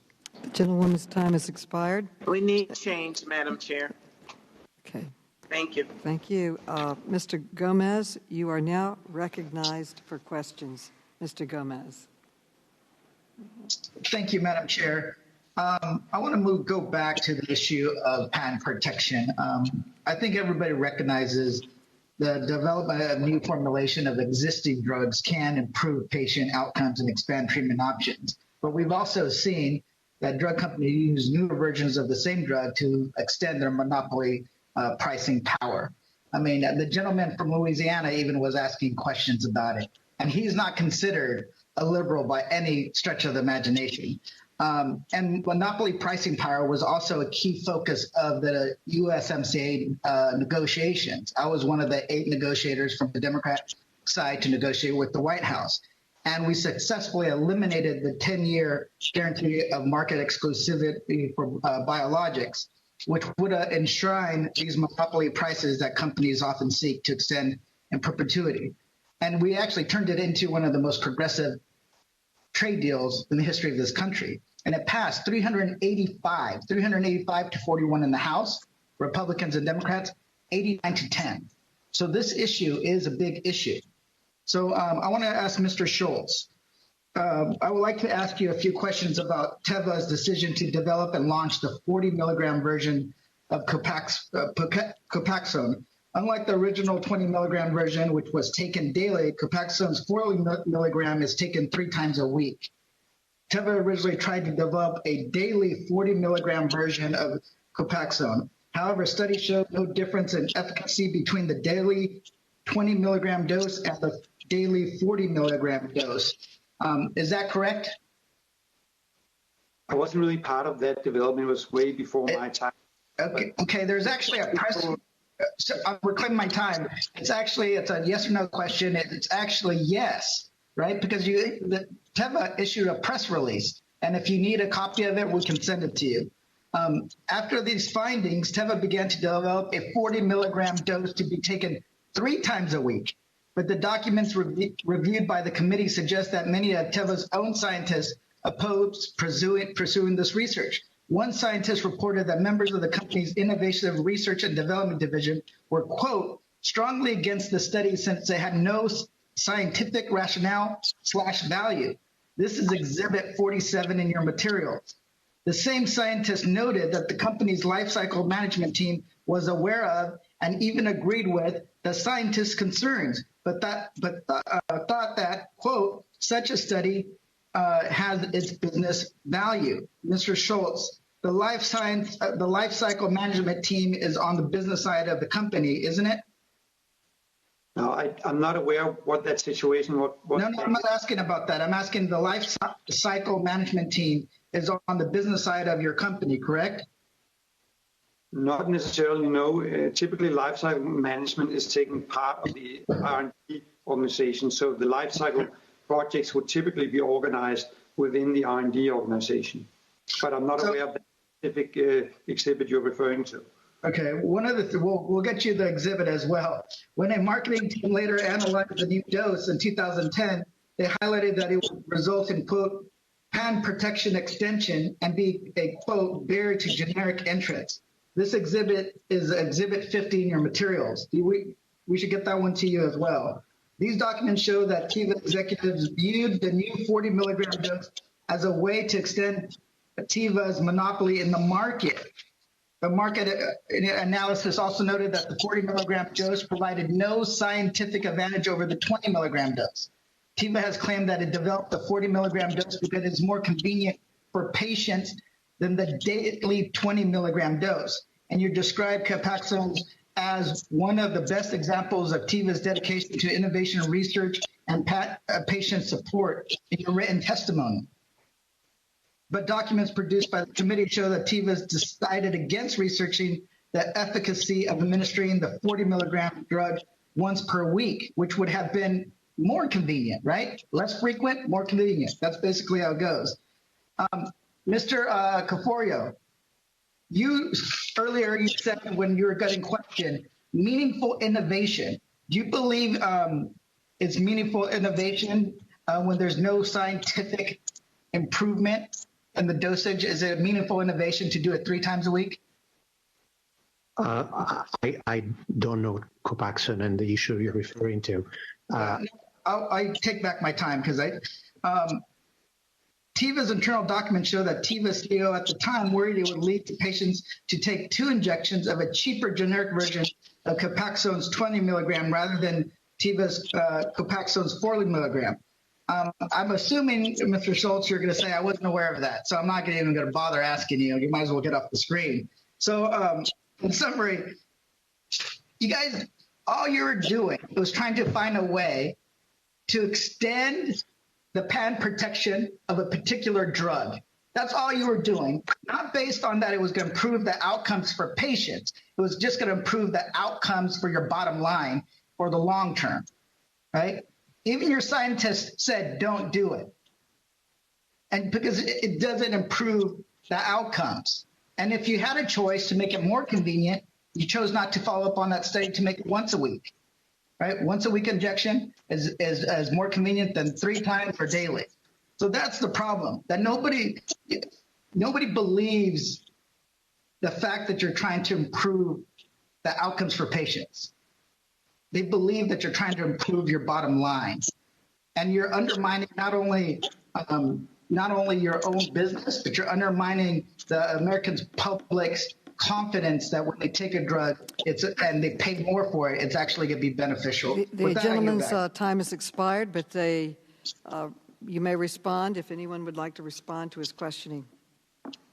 Yeah, I would like to just give a quick response. So I've worked 30 years in pharmaceuticals and developed a lot of medications in the space of CNS, in the space of diabetes, and many of these drugs have to be injected.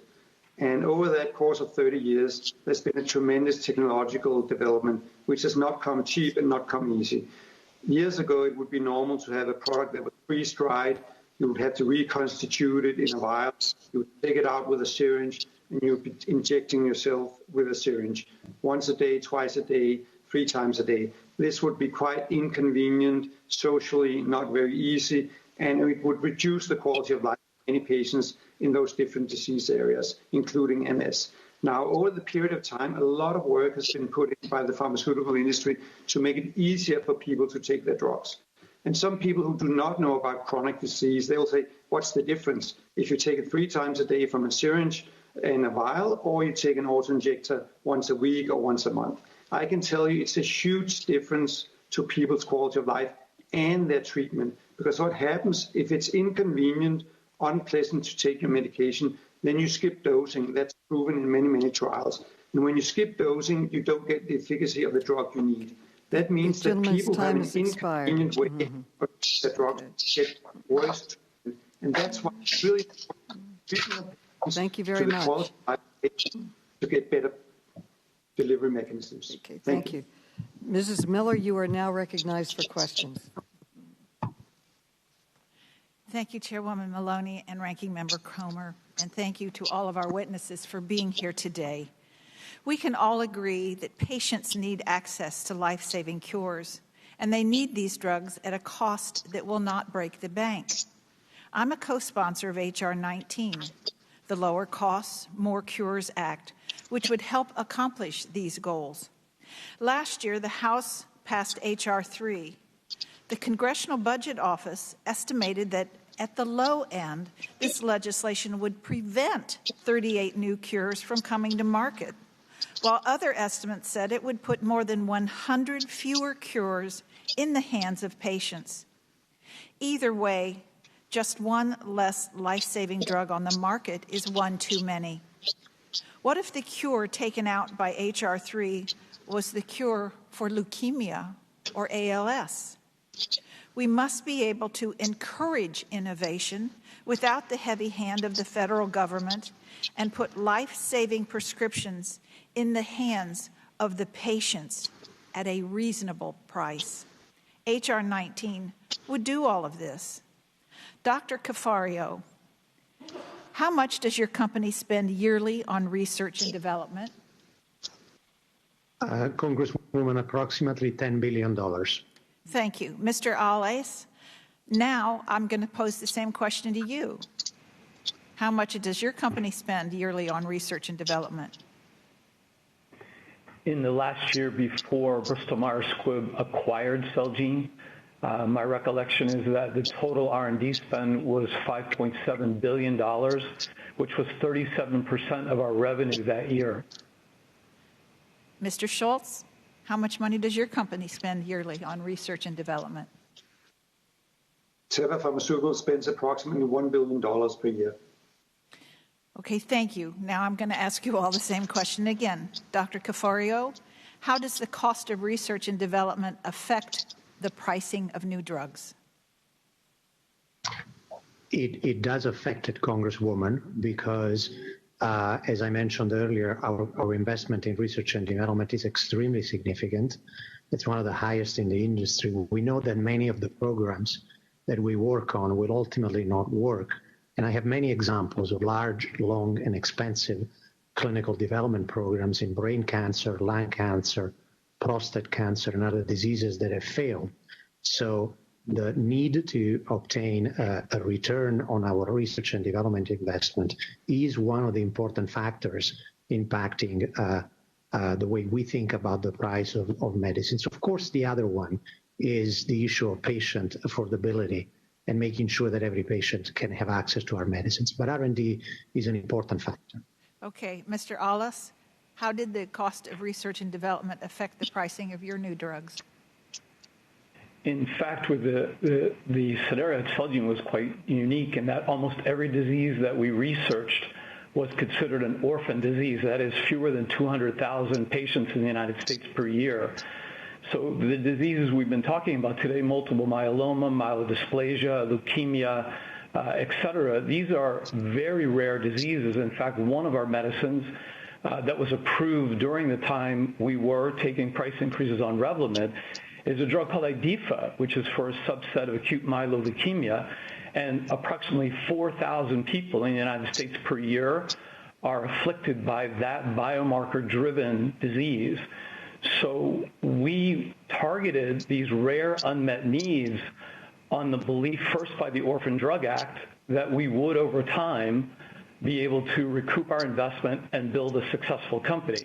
So it had everything to do with our direction, our strategy to invest in and develop drugs for very small, rare, difficult cancers. Thank you. Mr. Schultz, how does the cost of research and development affect the pricing of your new drugs? It does, of course, affect it directly and indirectly. About half our research actually goes into generics and biosimilars. And of course, that research is less costly because the drug has already been proven by the originator to work. So there we spend money getting new high-quality biosimilars or generics into the marketplace, resulting in these savings I mentioned before to the tune of more than $40 billion US dollars per year for the US healthcare system. But the other part is similar to what happens at BMS and what used to happen at Celgene. It is much more high-risk, innovative research. And as I said before, out of 100 projects you start, on average, one of them makes it finally to the marketplace. So, of course, there's a cost for all the failures that also gets allocated to the products that do make it to the market. Thank you. Many of my colleagues here today would have us believe that march-in rights are necessary for the well-being of the American public. This means that the government could essentially come in at any time and take back patents from drug companies. How do you all think march-in rights? Do you think they would chill innovation? Yes, Congresswoman. I think that continuing to recognize and reward innovation through the patent law we currently have and intellectual property protection is the reason why our industry can make long-term investments in research and development. Anyone else? This is Coach Schultz. Yeah, I would support that. It's basically the foundation for the innovation in pharmaceuticals is the patent system. If there were to be no protection after 10, 15, 20 years of hard R&D work, then nobody would undertake the risk because then there would simply be no balance between the risk and the reward. Gentleman's time has expired. Congresswoman Tlaib, you are now recognized for questions. Thank you so much, Chairwoman Maloney, for this important hearing and for our committee staff for all their hard work. Mr. Schultz, I'm sure serving as the CEO, you may have little to no contact with how your actions hurt real people, like my residents in 13 District Strong. Your actions have consequences, as you have heard from many of my colleagues. It has hurt people like Miss Lisa McRipley, who lives with MS in my district. Lisa pays $6,000 per month for her MS medication and about an additional $1,000 just to treat her symptoms of pain, fatigue, and balance. Now, Mr. Schultz, I know $7,000 per month may not seem like a much to you as the CEO of Teva Pharmaceuticals, but Lisa doesn't have $7,000 of disposable income per month. The vast majority of Americans don't. I understand that Copaxone, the drug used for MS, was first introduced on the market in 1997, and the wholesale acquisition at that time was only $8,000 annually. Today, it is $70,000. So, Mr. Schultz, yes or no, do you believe it is reasonable for Lisa in my district and others like her to pay nearly $70,000 a year to access Copaxone? No, I would not think that would be reasonable at all. But thank you. I just asked for a yes or no. It's not reasonable, so let's talk about other items that your company does. So I also know that the drug companies frequently mislead the public by claiming charitable programs help ensure that patients who need medications can get them. But those programs do not cover everyone, and they are not reliable for patients, and they actually drive up the cost for many of my residents. In fact, I actually asked Lisa, who is on Social Security, if she was able to access such charitable relief, and she had no luck. Documents obtained by this committee, Mr. Schultz, suggest that these programs actually serve drug companies' own financial interest. Mr. Schultz, does your company donate to third-party independent charities which covers Medicare beneficiaries' out-of-pocket costs for Copaxone? We do contribute to charities that have the purpose to secure access. Great. So, Mr. Schultz, yes or no, would you consider donations to these foundations to be financial investments? No, I would not. I would consider it to be help. Well, let me tell you why you're misleading us right now. Internal documents provided to the committee show that Teva company did view these programs as financial investments, even described them that way. In your own 2008 Copaxone work plan, which is Exhibit 37 in your materials, estimated that the company would lose over $11 million in sales if it reduced its, quote, investment in Medicare Part D grants by $44.3 million, as you can see here. The work plan also estimated that Copaxone net sales would decline by $45 million in 2011 if your company were to, quote, eliminate Medicare PAP investment. So, Mr. Schultz, it seems that Teva company expected Copaxone sales to decline if it decreased donations through these grants. Is that correct? This is more than 10 years before I joined the company, and it's pretty clear. It's pretty clear, Mr. Schultz. In my district, Mr. Schultz, we call this a side hustle. Your pharmaceutical company makes these so-called charitable donations so you look like you give a shit about sick people. But in reality, these are just another scheme by your corporation to make money off of sick people. Mr. Schultz, Lisa needs her medication to live. She's not part of a hustle and should not be one. Let's turn to Teva's program to cover the copays of Copaxone patients with commercial insurance. Again, this is how you're misleading the public. According to Teva's own internal analysis, the company spent $54.6 million on commercial copay program in 2014. But in return, you all got $257 million back. That's 371% profit, Mr. Schultz.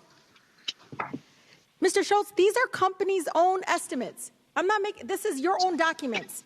And they suggest that what you and other corporate executives claim to be charitable-type programs are actually profit-motivated efforts to retain patients and generate sales.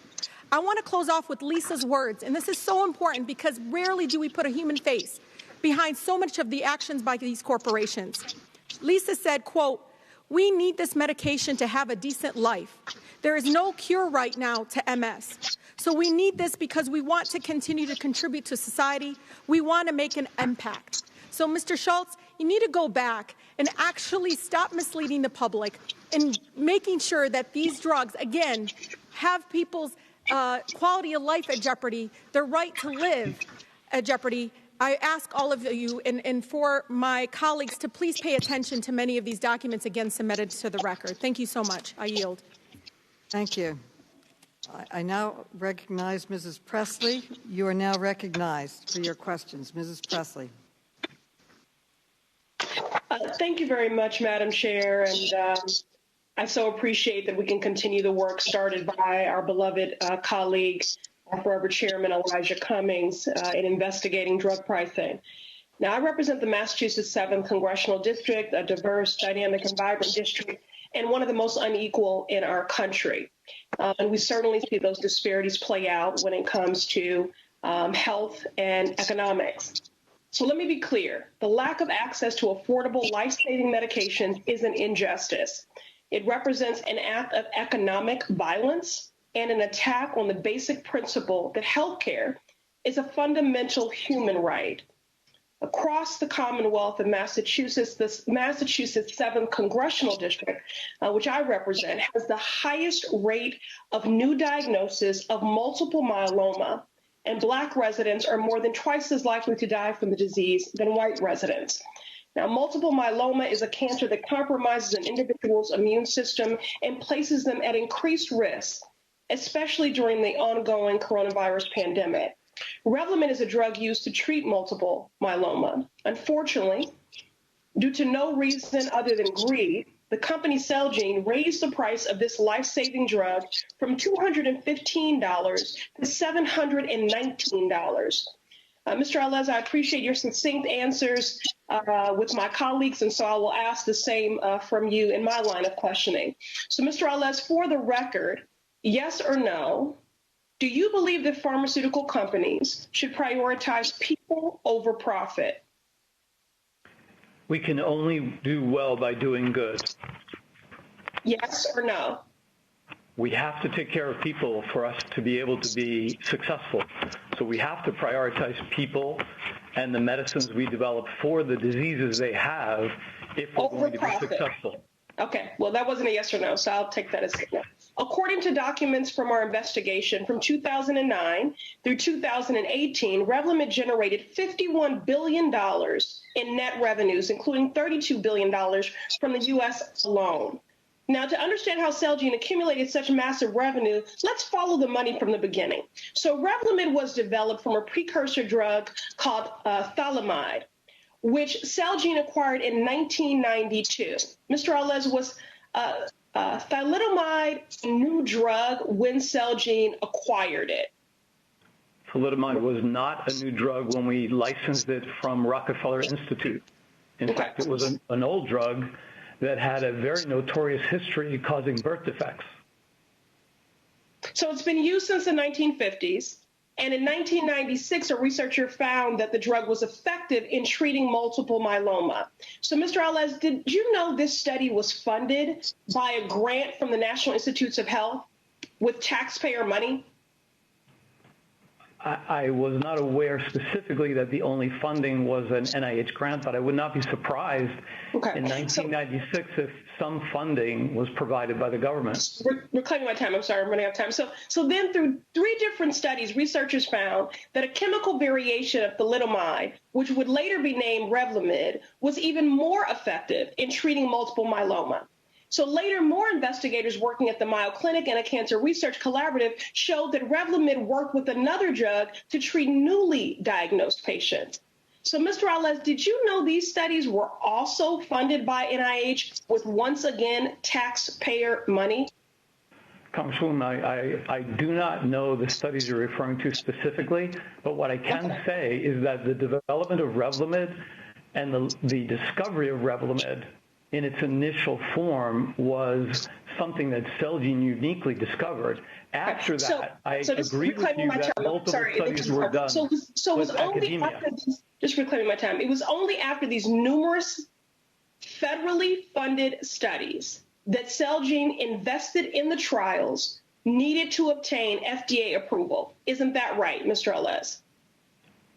The studies that were sponsored by Celgene that led to the newly diagnosed approval, the study was a large randomized trial that was run globally and included just reclaim my time because we have the timeline, which bears out what I'm asserting in this moment. It was only after these numerous federally funded studies that Celgene then invested in the trials to obtain FDA approval. So by the time Celgene decided to invest in its own money, Revlimid taxpayers had already contributed significantly, and your company was confident of its future billion-dollar success. We know this because an internal memo from your company stated as much. In fact, Mr. Alles, you wrote that the company's analysis, quote, grossly underestimated the cumulative and annual sales potential for Revlimid, end quote. Do you recall writing that to a colleague? I saw that document this morning, and I did remember writing that it accompanied a paper. Okay, thank you for your acknowledgement. Thank you for your acknowledgement that you wrote that. So despite the taxpayer investment in its development, Celgene reported to the committee that it does not provide any negotiated documents on Revlimid discounts to Revlimid to government health care programs. So this is a classic example of profits over people. So while the occupant of this White House does not pay federal income taxes, my constituents in the Massachusetts 7th do. Veterans, immigrants, single parents, and many others paid to develop Revlimid, and your company charged those same taxpayers hundreds of dollars to use this life-saving medication. So although you are no longer with Celgene, I hope that you will discourage the companies you advise from showing the same greed and contempt for the taxpayers that underwrite these very investments. We live in the richest country on the planet, yet drug prices are so high that people cannot afford to stay alive. This is about the right to live, and the American public deserves better. Thank you. Now you go back. The gentlewoman's time has expired. Mrs. Ocasio-Cortez, you are now recognized for questions. Ocasio-Cortez. Thank you, Madam Chairwoman, for holding this incredibly important hearing, and one that, as many others have noted, was an issue that was of just incredible importance to our former Chairman Elijah Cummings. And thank you, Mr. Schultz, for participating in today's hearing and offering your expertise and insight. I want to talk today about my constituents with multiple sclerosis and the exorbitant costs that they've been facing in their diagnosis and their disease. And I'd like to start by putting up on the screen 2 graphs that show the net price per day of Copaxone 20 milligram and 3 milligram in 5 different countries in 2015. Now, these graphs were created by our team here on the committee using data that your company provided. And as you can see here, that The daily net price of Copaxone 20 milligram was just $29 in Spain, $33 in Canada, $40 in Germany, but it was more than double that, $97 in the United States. That's per day, $97 to live per day. And we have similar information for Copaxone 40 milligram, which in 2015 cost $33 in Germany per day, $29, but more than almost 4 times that, $129 in the United States. So, Mr. Schultz, why is the price of Copaxone so much higher for people with multiple sclerosis in the United States than those in other countries? Now, the data is, of course, from before I joined, so I don't know exactly how the pricing was back then, but I can give a general comment on it that, as has been discussed earlier in this year, there is very early access and very broad access in the United States. It often comes with a higher list price than the price you see in Europe. So that's just a fact, and that's what you're seeing in these numbers. Okay, well, thank you, Mr. Schultz. I'm sorry, I have to reclaim my time because it is so limited. But your company's internal documents seem to tell a different story. The explanation provided by those documents for these price discrepancies was that you were forced to charge lower prices abroad. In fact, one of your company's strategy plans obtained by the committee noted that from 2007 to 2009, Teva faced, quote, downward price pressures in Europe. Mr. Schultz, do you know whether Teva was in fact pressured to lower the price of Copaxone in Europe in those years? No, I have no knowledge of that. That's more than 10 years before I joined. Well, that's quite all right. Thank you. Thankfully, we do know, and the answer is that it was. And while Teva was forced to lower the price in Europe, in that same 2-year period, the company raised the price on U.S. multiple sclerosis patients by 60% in the same 2 years that they were reduced in Europe.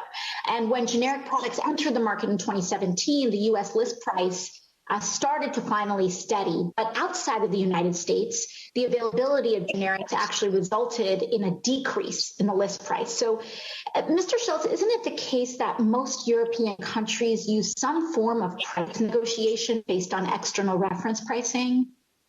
That's correct. There are different systems from country to country, but many countries use some kind of reference pricing and other countries use some kind of direct negotiation.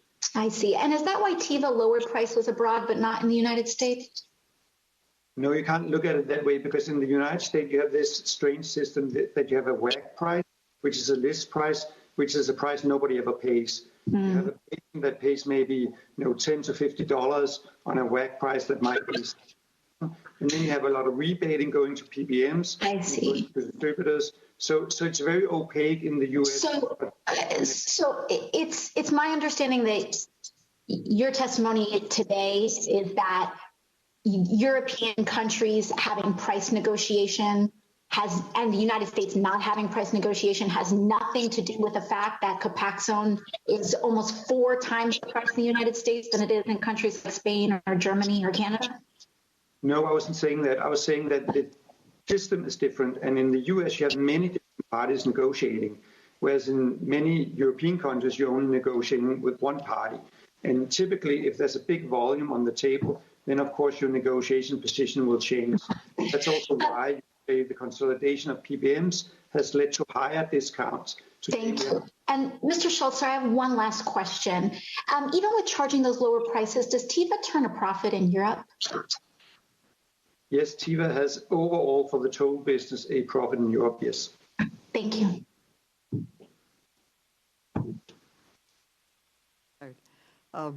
Ms. Porter, you are now recognized. Thank you. Mr. Alles, you were CEO of Celgene until fairly recently, and as my colleague Ms. Presley established, Celgene makes Revlimid, a cancer drug. Do you know what the price of Revlimid was when it first hit the market in 2005? I don't remember the number, but it was 200 or... Reclaiming my time. It was $215 for one pill. Do you know what the price of Revlimid was in 2013? I can look it up, but I don't recall. I don't have it in front of me. $412 per pill. How about the price? Let's get into more recent, where your memory may be jogged. How about 2017?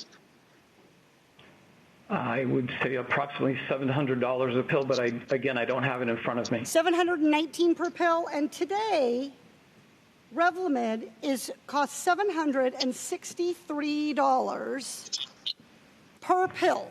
I'm curious, did the drug get substantially more effective in that time? Did cancer patients need fewer pills? During that time, the development of Revlimid included 6 additional indications, some in lymphoma, and the balance in patients with different segments of multiple myeloma. Reclaiming my time. So, Mr. Alles, you discovered more patients who might benefit from paying $763 a pill, but being able to use a drug for more patients doesn't necessarily more price. Did the drug start to work faster? Were there fewer side effects? How did you change the formula or production of Revlimid to justify this price increase? The indication changes are for subsets of different patients with disease. Reclaiming my time, Mr. Alles, I understand that. What I'm trying to understand from you is, how did the drug improve? If I were to look at a pill and analyze it from 2005 when it cost $215, and I was looked today at when it cost $763, would that pill be the same? I understand your question about the pill. The manufacturing for it would be the same. Great, thank you. So to put that in perspective, you hiked the price by $500 when the average Orange County senior only has $528 left in their bank account after they've paid their basic monthly expenses. The average Orange County senior can't even afford one pill. And you said recently that nobody pays the list price, but that is not correct. Do uninsured patients sometimes pay the list price? I can imagine there are circumstances where underinsured or uninsured patients would be paying close to or at the list price. I don't know of any specific circumstances, but I would guess my that time, they do Mr. Alles. exist. I want to turn to one other number, if you would help me. Do you know what this number is? Does it ring any bells? But I think you're referring to my compensation in some way.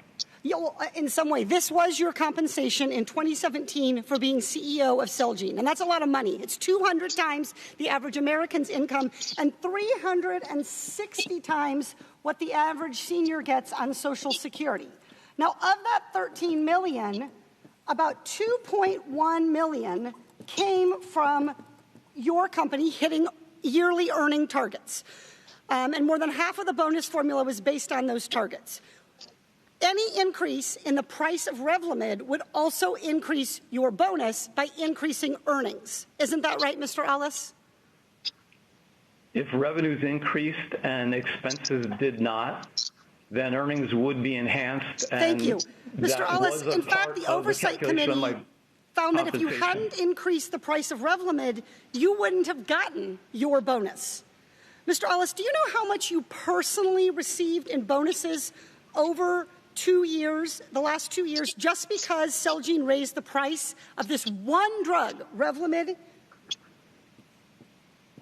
I receive very generous compensation, but I don't know the exact number that you're referring to. In fact, you personally received $500,000 personally just by tripling the price of Revlimid. So to recap here, the drug didn't get any better. The cancer patients didn't get any better. You just got better at making money. You just refined your skills at price gouging. And to be clear, the taxpayers spent $3.3 billion on Revlimid, Medicare, $3.3 billion. Mr. Caforio, Bristol Myers Squibb, your company acquired Celgene and its drug Revlimid. Is that correct? That's correct, Congresswoman. If the price of Revlimid had only been increased to reflect inflation, the cost would be about $286 today, according to the Fed's inflation calculator, $286 per pill. Will you commit to lowering the price of Revlimid to $286 per pill? The gentlewoman's time has expired, but the gentleman may answer the question. Please respond to the question. Yes, no, I can't commit to that. We did look extensively at the price of Revlimid and the value of Revlimid when we acquired Celgene, and I can commit to continuing to work to ensure that patients that need Revlimid have access to Revlimid, and we are doing all we can in order to make that happen. Mr. Caforio, I just would like for the committee's clarification, a yes or no. Will you commit to lowering the cost of Madam Chair, her time has expired. The time has expired. But the gentleman may answer if he would like. I already answered. I can't commit to that. Right. Thank you. Thank you. The gentlelady's time has expired. Before we adjourn, I want to address the members on the other side of the aisle who have stated repeatedly throughout this hearing that we should be working in a bipartisan basis. And this is a critical issue to the people of America. I agree. And we want to work in a bipartisan basis. And Chairman Cummings tried to do so. He was one of the first senior Democrats to go to the White House after the election. And he met with President Trump on March 8th, 2017. He took the president's campaign promises at face value, that he wanted the U.S. government to finally be able to negotiate for lower prices. He ran on that platform. Chairman Cummings gave the president a copy of his draft bill that would do just that. He asked for his input on the draft bill, which turned into H.R. 3. He asked to work together, and he asked repeatedly for the president's support. But President Trump fell off the face of the earth. Chairman Cummings sent letter after letter after letter to the president in good faith in a bipartisan way. He sent one on April 20th, 2017, reiterating his request to work together. I have a copy of it right here. He sent another one on June 21st, 2017, and I have a copy right here. And then he sent a third letter, and this was on October 25th, 2017, and I have a copy of that letter, and I would like to ask unanimous consent to place all of these letters in the record. Without objection. Do you know what President Trump's response was? Zero. He never responded to Chairman Cummings again.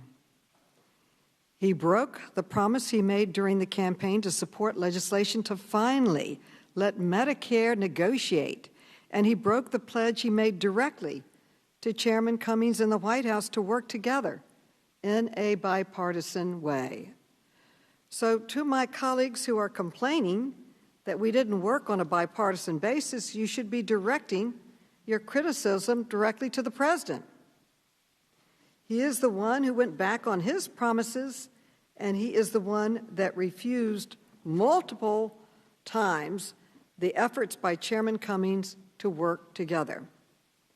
In closing, I want to thank all of our panelists for their testimony, and I want to commend my colleagues on both sides of the aisle for participating in this very important conversation. Madam Chair. You will be recognized.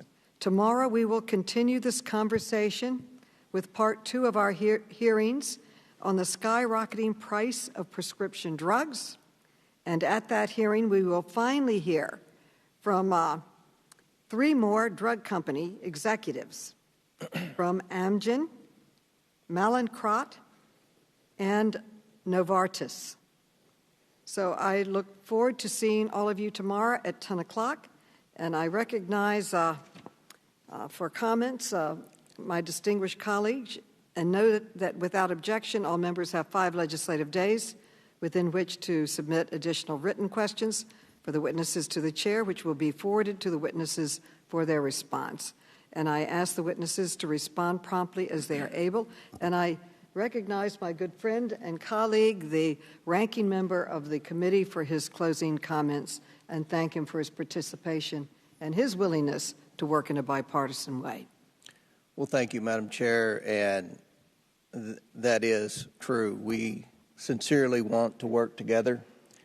I think this is a bipartisan issue. But with respect to the letters that you mentioned, that this committee, that former Chairman Cummings, that yourself and all the members of the committee have sent the President, you all have sent so many letters from this committee to the President.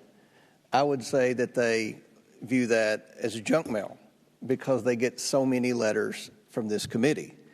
I think moving forward, we need to pick some issues where there is bipartisan agreement, and this is an issue. Republicans have already proposed a bill, H.R. 19, that does many of the things that many of your members referenced during this hearing. So I think that the potential is there. I recognize the fact that there's probably not going to be any mood for true bipartisanship over the next 30 days, but hopefully after the election we can work together and move forward to try to do what our constituents want, and that's to try to get some type of reform with respect to drug pricing. With that, I yield back.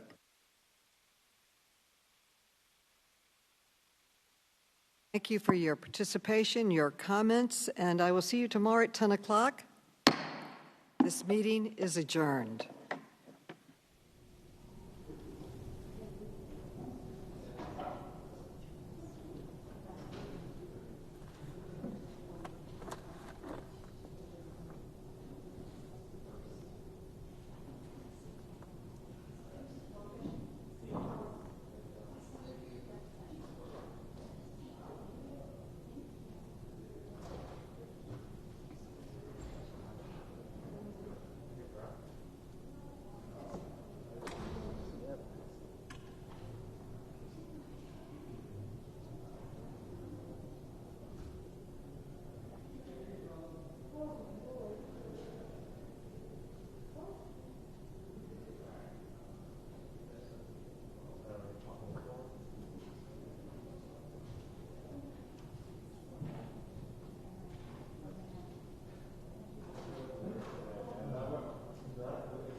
I mean, it was funny because after you said